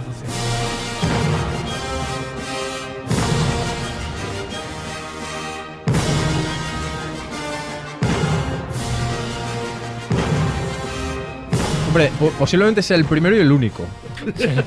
Y el último. Poquito, no es muy usual. Claro, poquito extravagante suena y los resultados deben ser catastróficos, ¿no? Bueno, es en la abertura de 1812, que es una... se basa en el tema napoleónico y entonces para dar un golpe de efecto al final... toque de realidad, ¿no? Suenan unos cañones, unas campanas...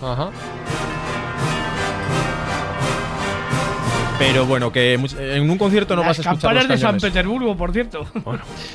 Es importante tener un buen mecenas, como hemos dicho, pero la familia, que ya se ha mencionado, también es algo a tener en cuenta.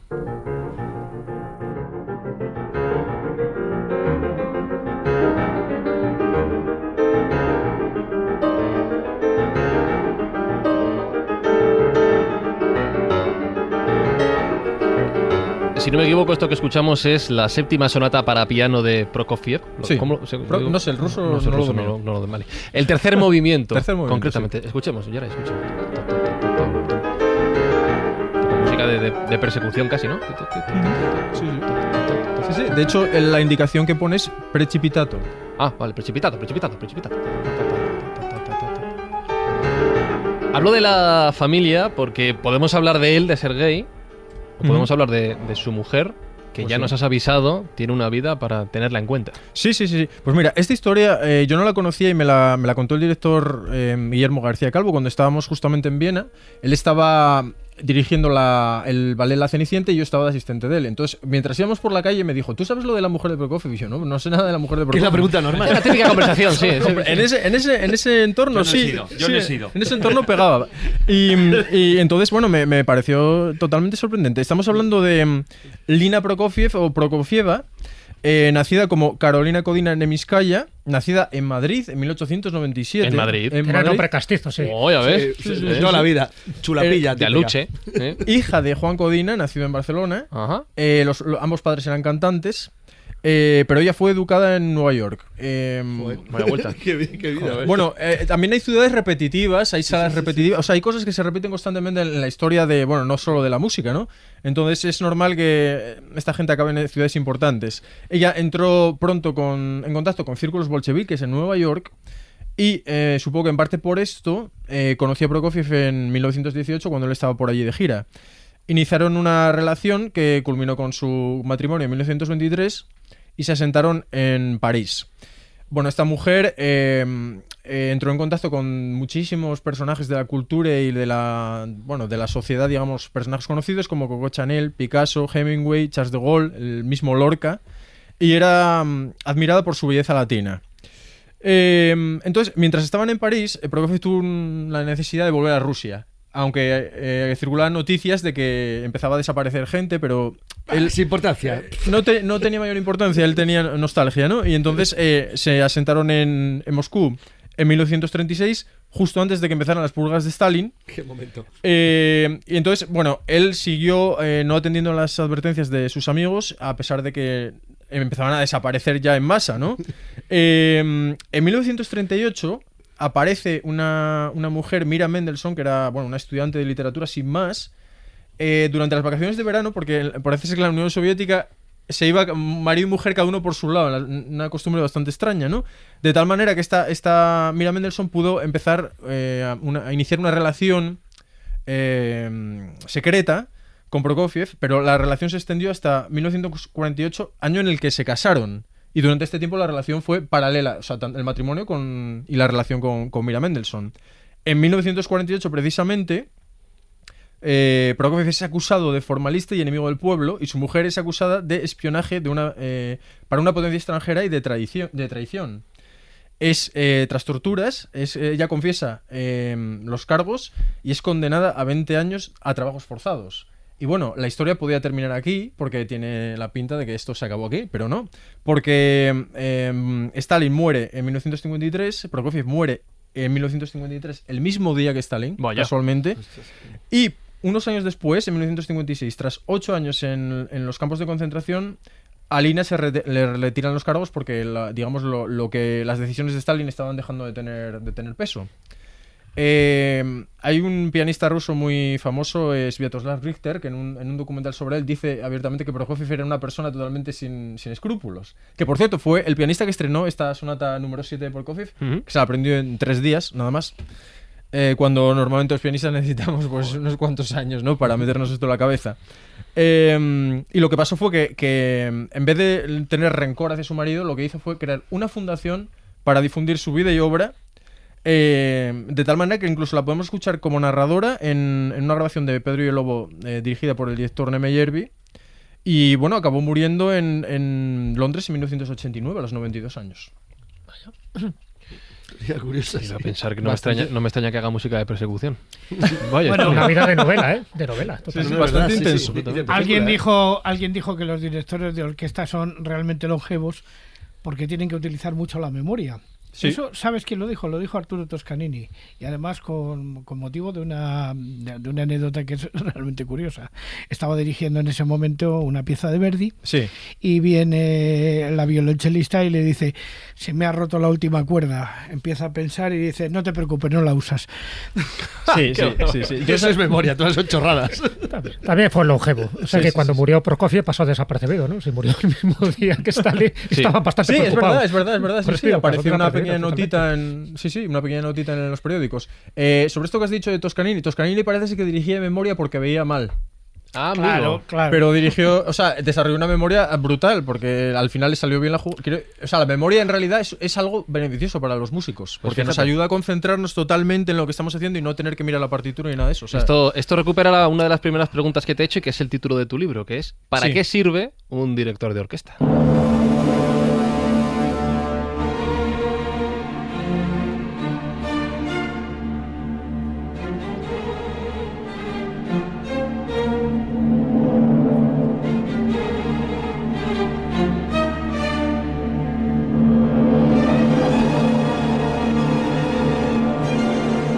Claro, te iba a preguntar que quién manda realmente a la hora de interpretar, pensando que tú eres director, pero tú eres director e intérprete también. Sí.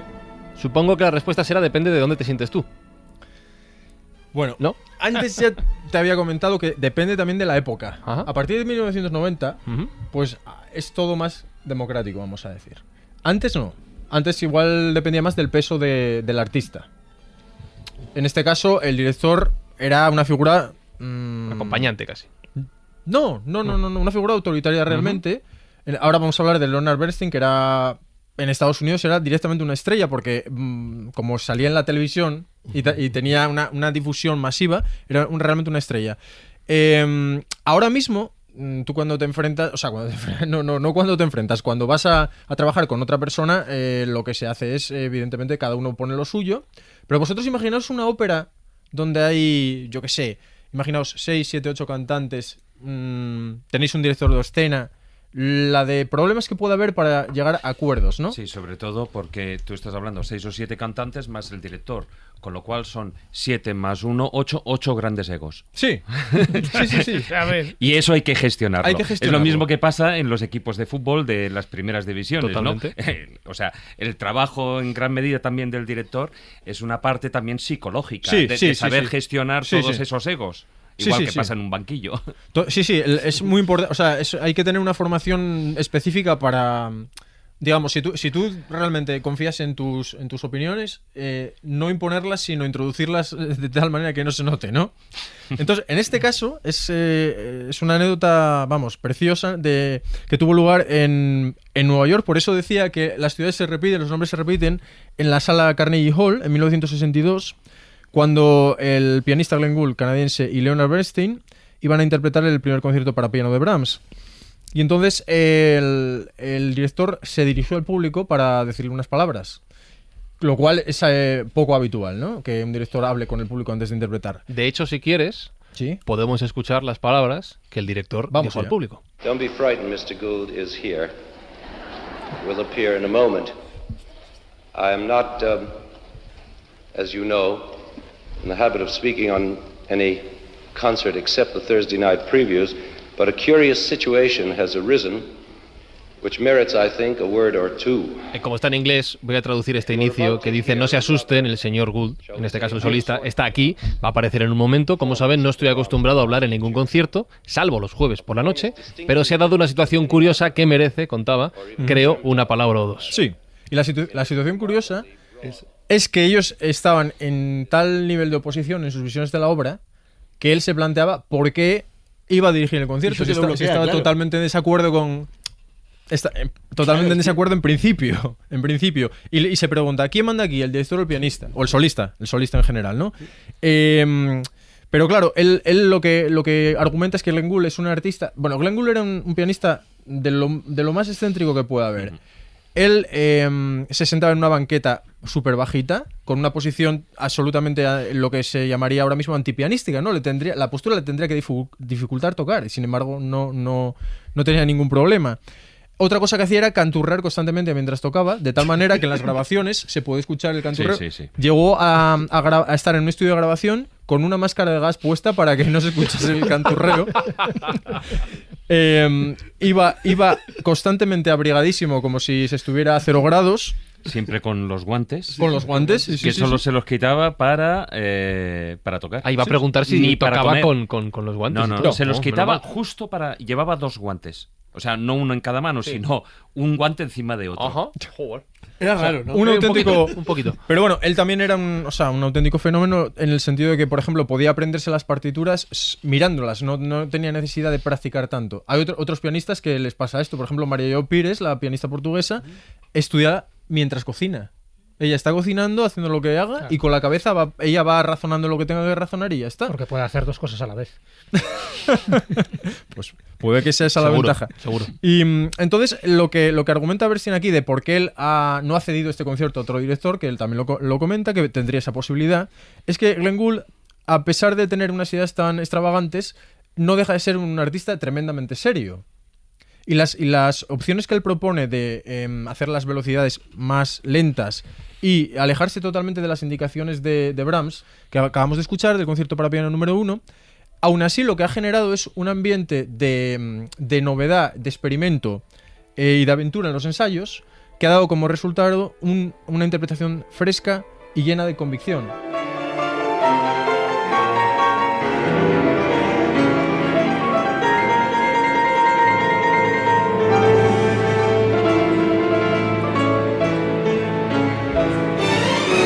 Me ha gustado mucho porque yo esta anécdota la conocía, pero nunca había escuchado el discurso de Bernstein. Y cuando llegó esto de la convicción, es que justamente cuando hablo de la convicción en el libro, porque yo en el libro trato de demostrar que es imposible saber cómo se interpretaba en la antigüedad porque no hay grabaciones sonoras. Y para mí eso ya es bastante definitivo, no se necesita mucho más. Por mucho que se investigue, tú nunca vas a saber exactamente cómo sonaba la música.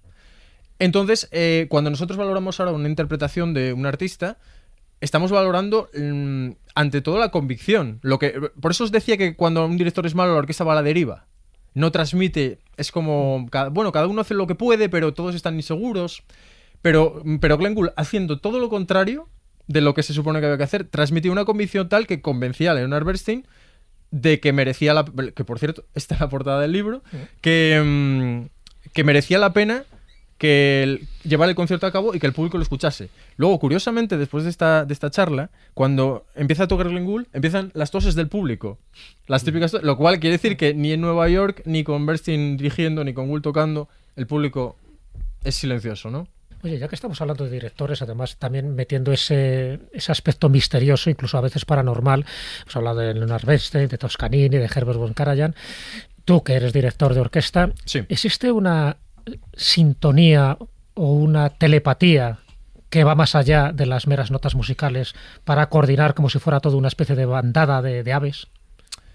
Y que todos vayan a la vez.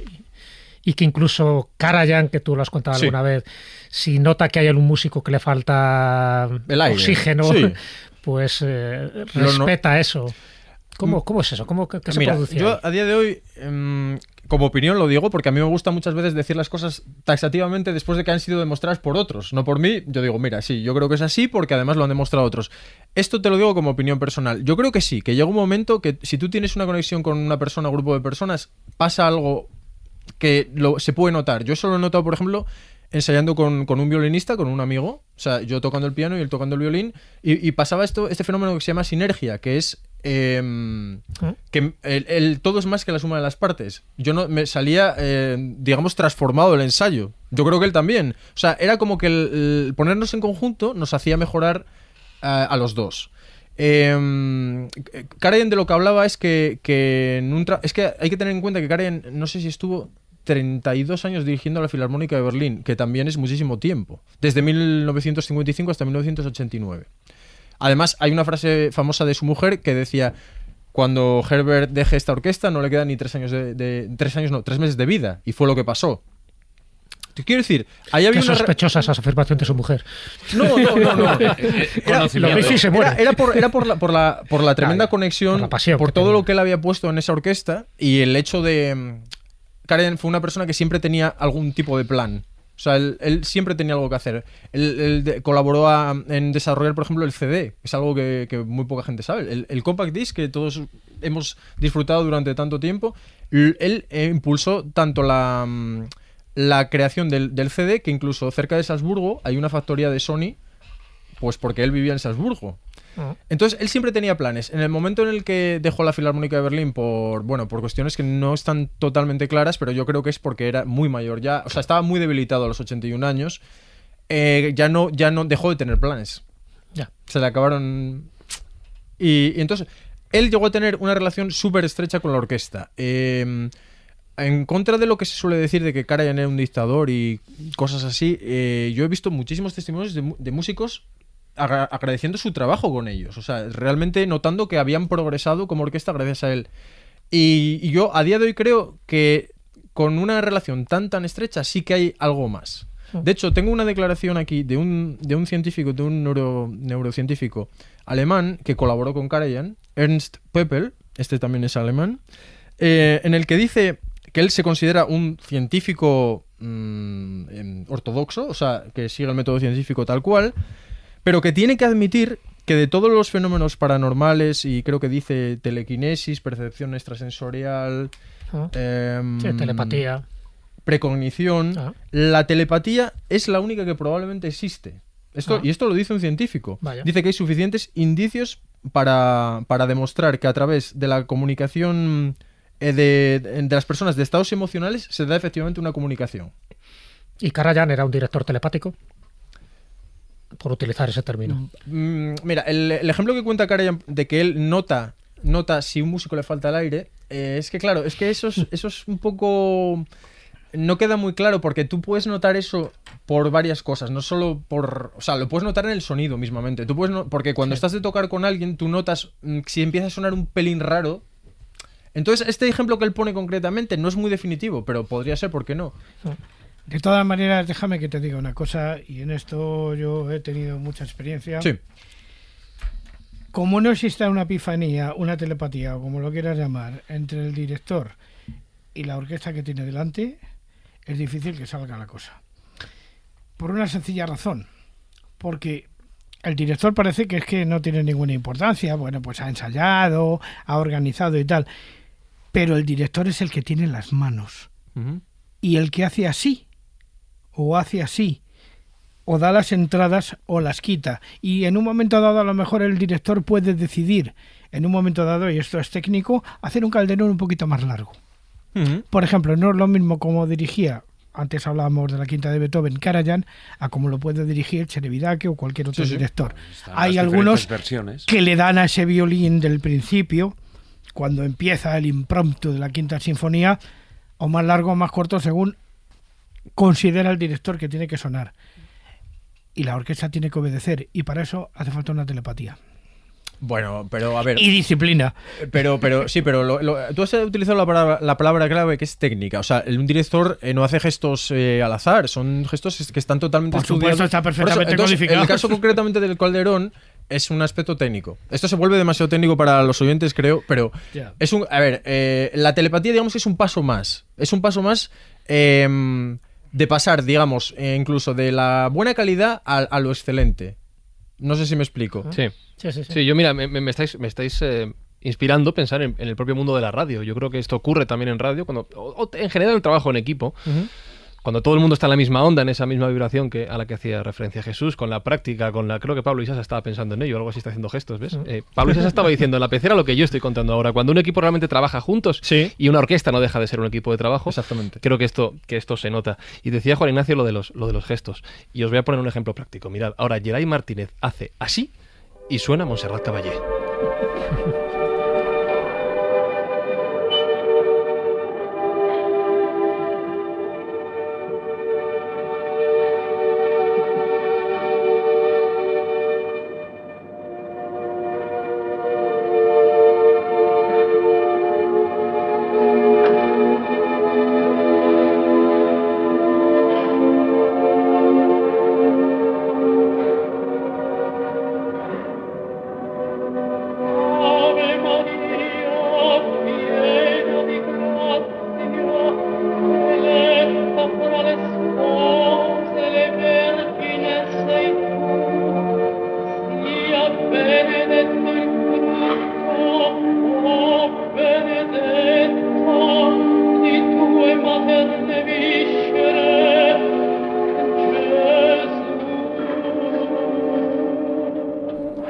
Voy a saludar, luego lo haré con más tranquilidad y con todas las de la ley a Tania Ruz, que es cantante, entre otras muchas cosas. Luego te presento bien, a fondo. Hola, ¿cómo estás y bienvenida? Hola, ¿qué tal? ¿Qué sientes al escuchar a Montserrat Caballé? Porque he visto que según empezaba a sonar la música, varias personas empezaban a mover las manos, pero tú lo estabas sintiendo especialmente. ¿Qué sientes al escuchar esto? A mí, a escuchar la música, sea de quien sea, me traslada a la emoción que tiene la persona al cantar. ¿Y esta voz? La voz particularmente para mí es el instrumento que nos viene dados a todos, tanto si sabemos cantar como si no, para transmitir cualquier emoción que sintamos. Me gusta que ha dicho lo de tanto si sabemos cantar como si no, y ha señalado a Carlos Canales. Porque ha acertado, es correcto. Telepatía ya, ¿has visto?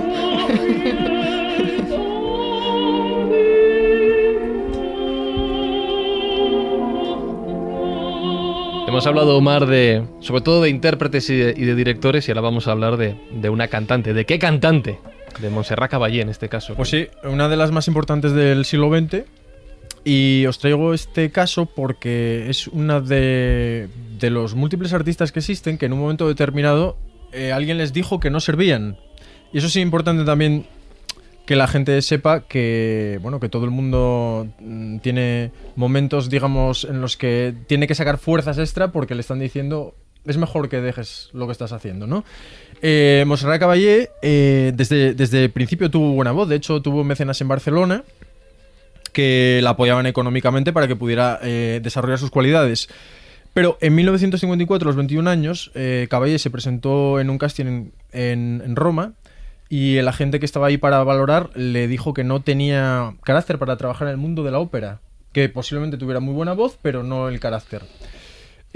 Afortunadamente, Caballé siguió trabajando normalmente y varios años después, en 1965, tuvo que sustituir a Marilyn Horne precisamente en el Carnegie Hall, otro lugar que se repite constantemente, y a partir de ahí saltó a la fama mundial. A raíz de esto, el agente se volvieron a encontrar y el agente le pidió a Caballé que por favor no revelase su nombre evidentemente para no quedar mal, ¿no?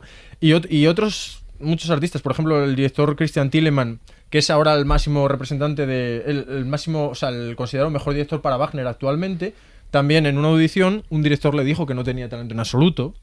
Pero el mismo Wagner o Tchaikovsky, algunos profesores dijeron no vemos nada especial en este niño. ¡Qué ojo, qué ojo! Es muy difícil valorar, ¿no? Ya. Es muy difícil valorar porque además, en el caso de Wagner, por ejemplo, sus obras más importantes o su estilo personal tardó bastante en llegar. Entonces, claro, ¿cómo sabe alguien con, por decir algo, un crío de 15 años a dónde va a llegar? Entonces, muchas veces es difícil hacer esas valoraciones y hay que hacerlas con mucha precaución. Bueno, también se decía de Einstein que no servía para las matemáticas y que nunca iba a ser un buen científico, ¿no? Sí. O el Greco también le decía que no sabía pintar, que vaya cosas más alargadas que hacía. O sea, que al final la historia pone cada uno en su sitio. Hay una anécdota curiosísima y es que una vez Charles Chaplin se presentó a un concurso de imitadores de Chaplin y quedó el 16. Yo estaba pensando en una maldad, Jesús, y ya que lo he relacionado antes con el mundo de la radio. Si dieran €1 a la escóbula por cada vez que le han dicho a la escóbula que la escóbula no tenía mucho futuro... Sí, pues sí, seríamos un poco más ricos de lo que somos ahora. Puedes escucharnos y leernos en redes sociales. Busca La Escóbula de la Brújula en Facebook, Twitter y YouTube.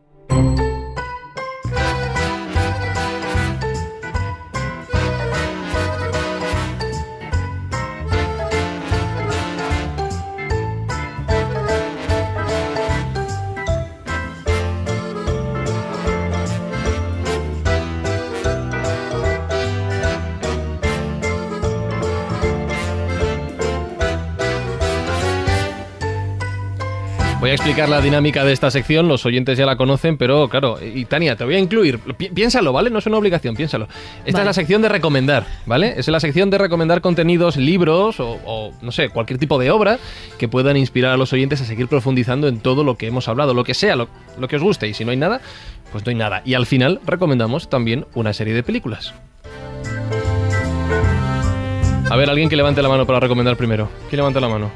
Sí, Juan Ignacio, venga, tú mismo. El punto y la línea sobre el plano de Vasily Kandinsky. ¿El qué? Repite.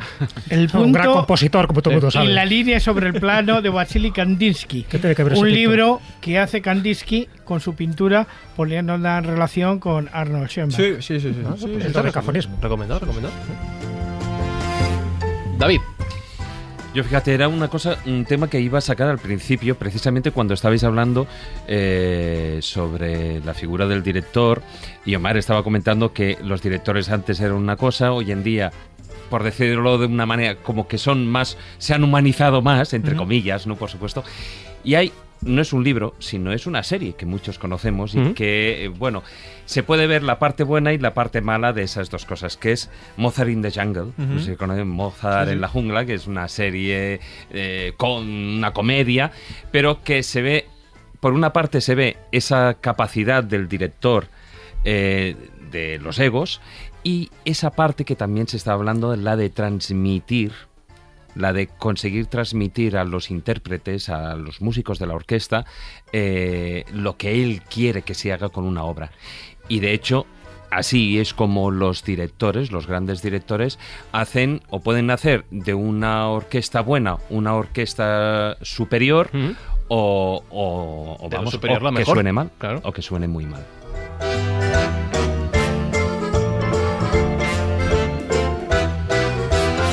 Carlos Canales. Pues un libro muy relacionado con lo que hemos hecho hoy, que hablar de anécdotas y curiosidades de la música clásica, que es un libro muy entretenido que se llama Historias de la historia de la música, de Lawrence Lind, que es muy, muy divertido. Está muy bien. Jesús Callejo, tu turno.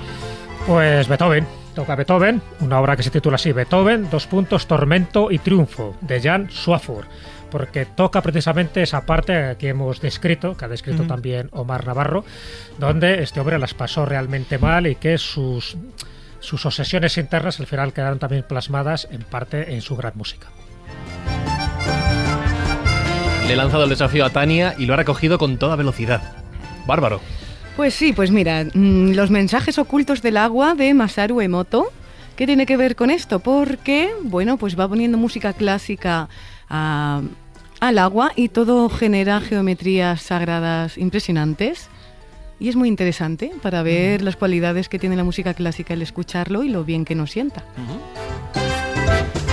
¿Y tu recomendación, Omar, si alguien quiere seguir profundizando, que debería leer, ver, escuchar? Pues mira, voy a recomendar un concierto que he conocido hace unos pocos meses, que es un DVD o Blu-ray que se titula Karajan in Osaka. Es un concierto de 1984 en el que toca con la Filarmónica de Berlín, un divertimento de Mozart, el Don Juan de Richard Strauss y Los Pinos de Roma de Ottorino Respighi. Estas son las recomendaciones. Bueno, yo recuerdo la que he dicho antes, Decomposed, un episodio concreto que habla de cómo la sordera de Beethoven pudo o no, esto ya queda a interpretación de cada uno, influir en sus composiciones. A mí la verdad es que me resultó bastante interesante. Hemos mencionado ya algunas películas durante el programa de hoy y vamos a terminar nuestras recomendaciones, como siempre, con Pepa Llausas. Ya sabéis que podéis seguirla en su podcast, en su canal de YouTube, Las Musas no avisan, si os interesa bucear en la técnica cinematográfica. Esta semana tiene el reto de hablarnos de música clásica en películas. A ver qué nos ha traído.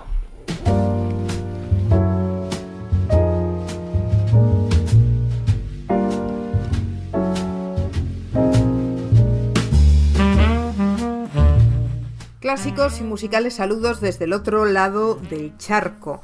Hoy he querido pasar por alto, creo que es obvio, la famosa Amadeus. A veces parece que es la única película que se ha hecho sobre un músico de música clásica, cuando en realidad, si hay algo que el cine ama, es la música y la música clásica. Y tengo que deciros que hay patadas de películas que cuentan las diferentes vidas de los grandes autores de la música clásica. Pero yo os he traído un pequeño resumen de 4 películas para que podáis elegir. En primer lugar, Coping Beethoven, dirigida por Holland en el año 2006, es una producción británica en la que Ed Harris interpreta a Beethoven y Diane Kruger le hace la comparsa femenina. Es una película que no tiene absolutamente nada que envidiarle a Amadeus. Por supuesto que vais a encontrar sus fallos, no hay película que no tenga fallos, sobre todo cuando de cuestiones históricas se trata. Dejad de buscarla, no existe esa película. Pero creo que la interpretación que se hace del personaje de Beethoven y por supuesto la música merecen un visionado. En segundo lugar, vamos a hacer un poco de patria y voy a dejaros una película española dirigida por Pere Portabella en el año 2007. Me estoy refiriendo a El silencio antes de Bach. Se llevó el premio a la mejor película en el Festival de Venecia y creo que es una película con la que en general se es bastante injusto. Hablando de Bach, la siguiente recomendación que quiero haceros es una película solo apta para los más amantes y conocedores de la música del gran maestro. Es La crónica de Ana Magdalena Bach, que como ya sabéis era su mujer. La película es una producción alemana y está basada en los diarios de su mujer. También tuvo sus parabienes en el Festival de Berlín. No es una película al uso, no tiene una narrativa tradicional y, como os digo, solo es apta para musicólogos.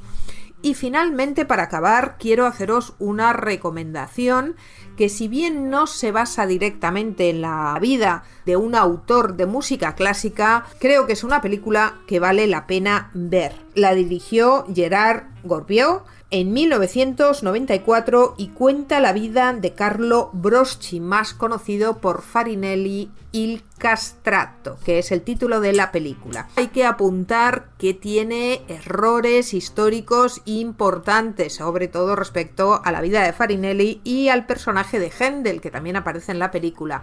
Sin embargo, os la recomiendo porque tanto la puesta en escena como, sobre todo, el trabajo que se hizo para recrear esa increíble voz que tenía Farinelli, mezclando la voz de una mujer y de un hombre para que nuestros oídos del siglo XXI pudiesen oír esa maravilla que desprendía sus cuerdas vocales, aunque solo sea por eso, es una película que hay que ver.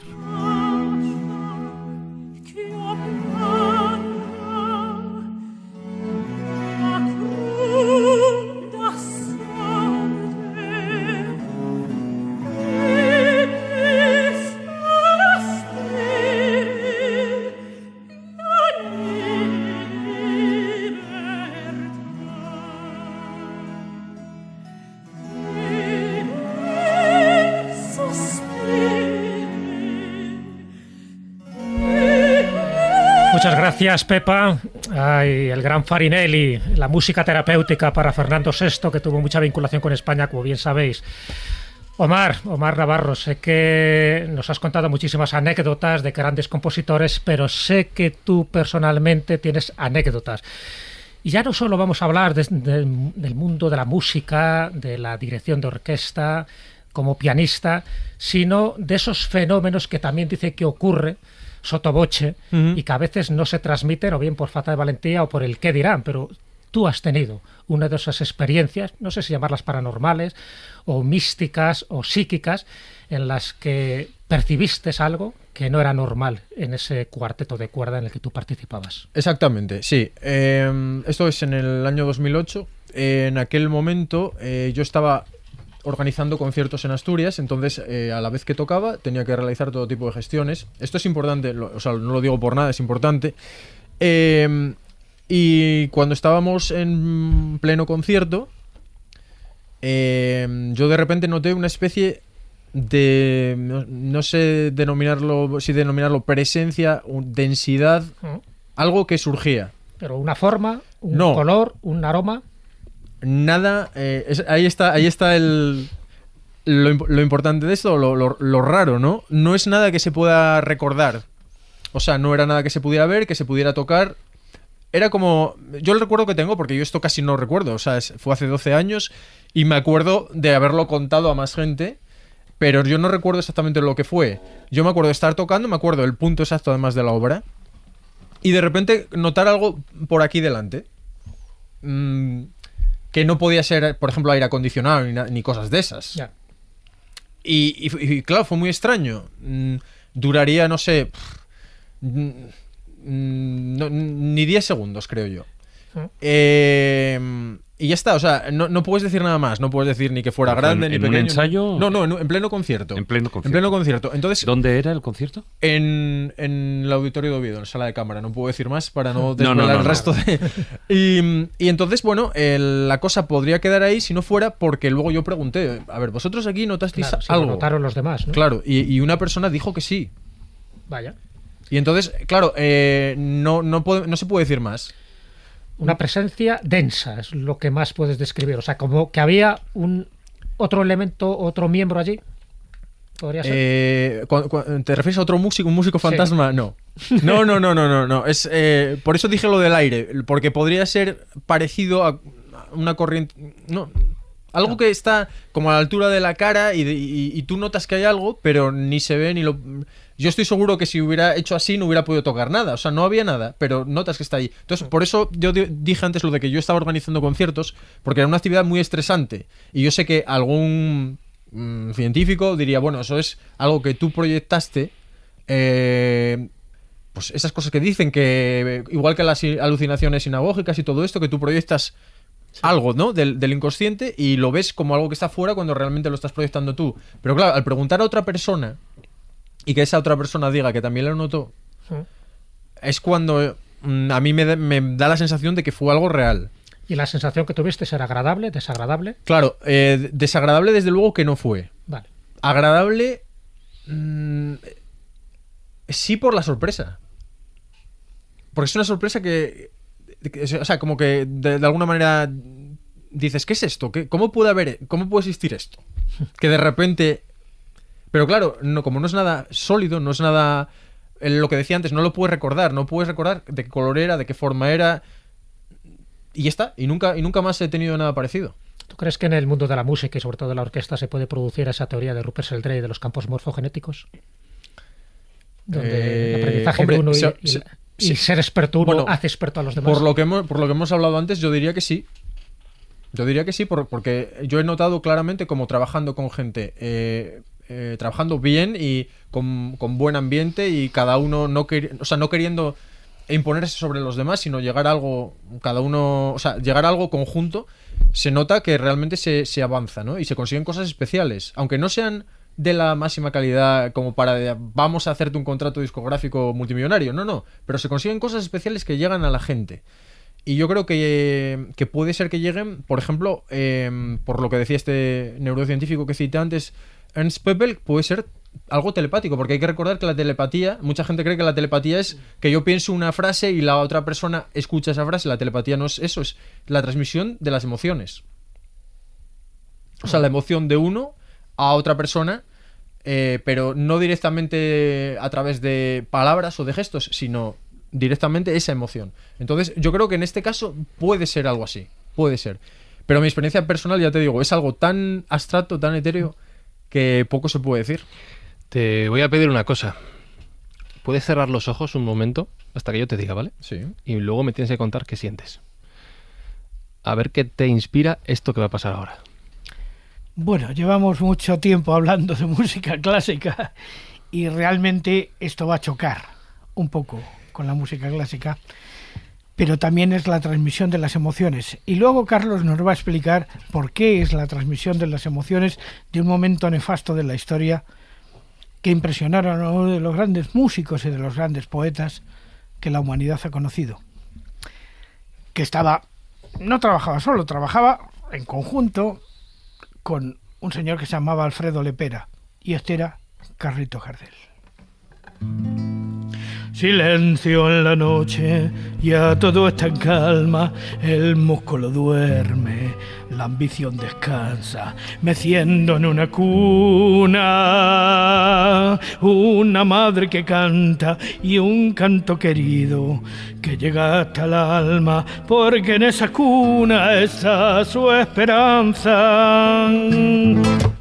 Eran 5 hermanos, ella era una santa, eran 5 versos de cada mañana. Rosaban un tierno las hebras de plata y de esa viejecita de canas muy blancas, y eran 5 oros que el taller marchaban. Y ahora Carlitos cuenta qué es esto. Esto es un recuerdo de la batalla de Verdún, donde murieron 600.000 personas entre febrero y diciembre de 1916. Efectivamente, cuando Carlos Gardel y Alfredo Lepera, que en ese momento estaban en la cumbre del éxito como tangueros, en ese momento, pero que además que tocaban nada más ni nada menos que con Héctor Piazzolla. Conocieron la historia de la batalla de Verdún. Es la primera y la inútil muerte masacre de tanta masiva gente, del frente occidental. Luego llegó el Somme. La terrible, aquella terrible odisea en la que murió tantísima gente para nada. Para nada. Qué alegría, escribieron esta canción, pero no deja de ser una transmisión de las emociones que ellos sintieron en su momento. A eso voy. Al ver tanta inutilidad. A eso voy, porque te he dicho que me contaras qué sentías cuando escucharas esto. Yo, si me dicen que una tragedia de este calibre nos lo van a retratar en un tango, claro, no me lo creo. Pero efectivamente la música puede servir para esto. Sí, ¿por qué no? O sea, la música es una forma que tú puedes moldear a partir... vamos a ver, cuando tú haces algo siguiendo moldes, tiende a ser algo de poco valor, es una repetición, como un mecanismo en cadena o trabajo en cadena, fabricación en cadena. Pero cuando tú realmente tienes algo que decir, es que volvemos a lo mismo. Casi da igual que sea una composición o que sea una interpretación. Cuando hay algo de fondo, es cuando a nosotros nos impacta. Pues, Omar Navarro, ha sido un placer escucharte y aprender contigo sobre todo tantas historias, tantas que se nos han quedado en el tintero. Pues sí. Esto siempre pasa en la escuela, ya lo escuchas en los programas y lo acabas de vivir. Sí. Se han quedado muchas, así que esperamos verte de nuevo por aquí. Pues eso espero. Muchísimas gracias por traerme. Y falta una cosita, por cierto, estarán los cobreros diciendo, ¿y el cuento de Callejo? Hoy no hay cuento de Callejo, pero ¿para qué está Tania aquí hoy?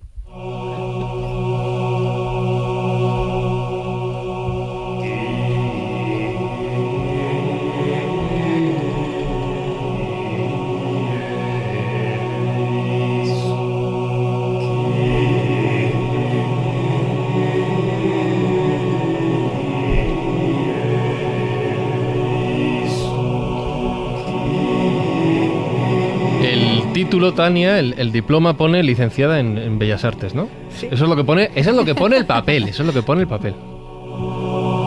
Pero que si empezamos a mirar el currículum, aparte de que es artista, y es artista tanto visual como sonora, artista audiovisual, sí, puedo decir, ¿no? Que has expuesto, tienes un largo currículum de exposiciones, de creaciones, pero para lo que estamos hoy aquí es porque también además eres cantante.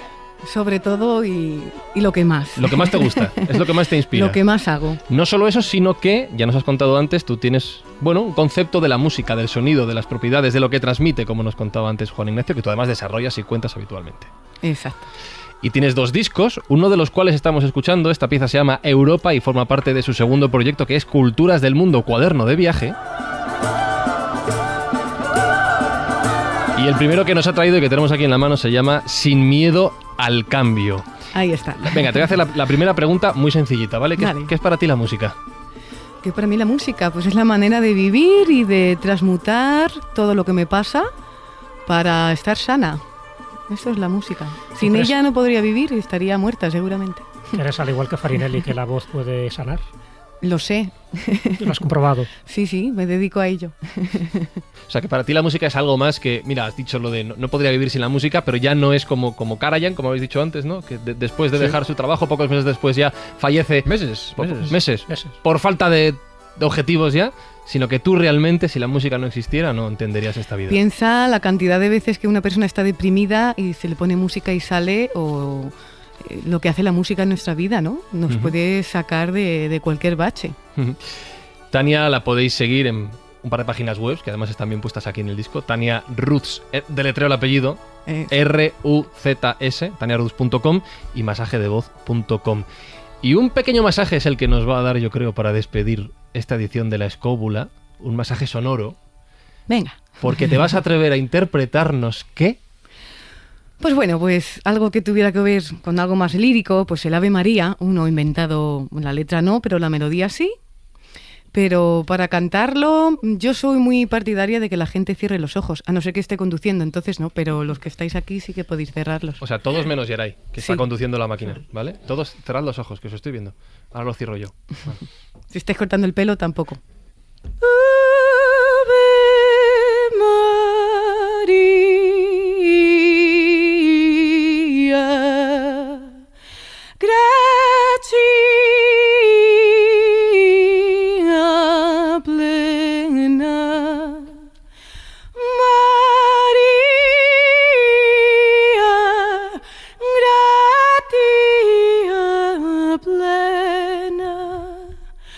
Ave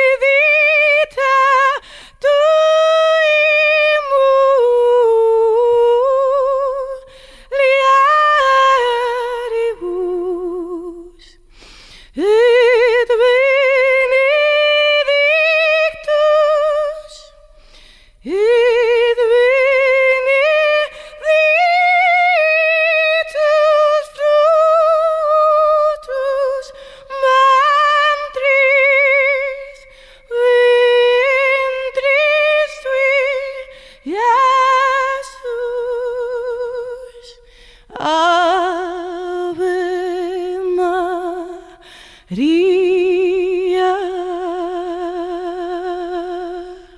Joder.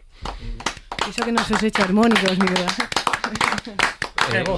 Voy a transmitir la pregunta que has dejado en el aire a mis compañeros, David, Jesús, Carlos, Juan Ignacio, ¿qué habéis sentido al escuchar esto?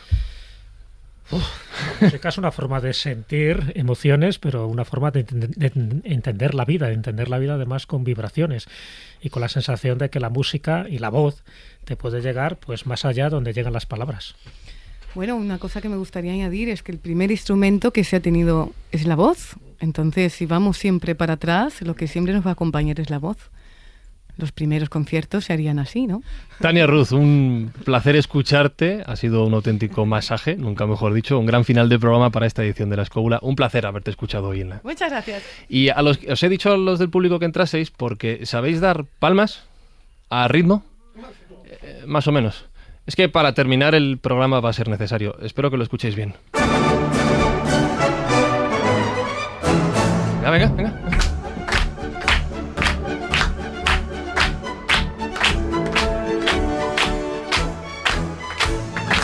Carlos Canales, hasta la semana que viene. Hasta luego. Se os está yendo el ritmo, ¿eh? Juan Ignacio Cuesta, un placer una vez más. Todo el placer del mundo. Gracias, David Sentinella. Feliz año nuevo.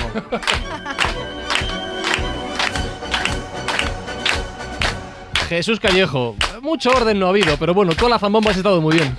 Y lo bien que lo hemos pasado, recordar, la imaginación crea la realidad.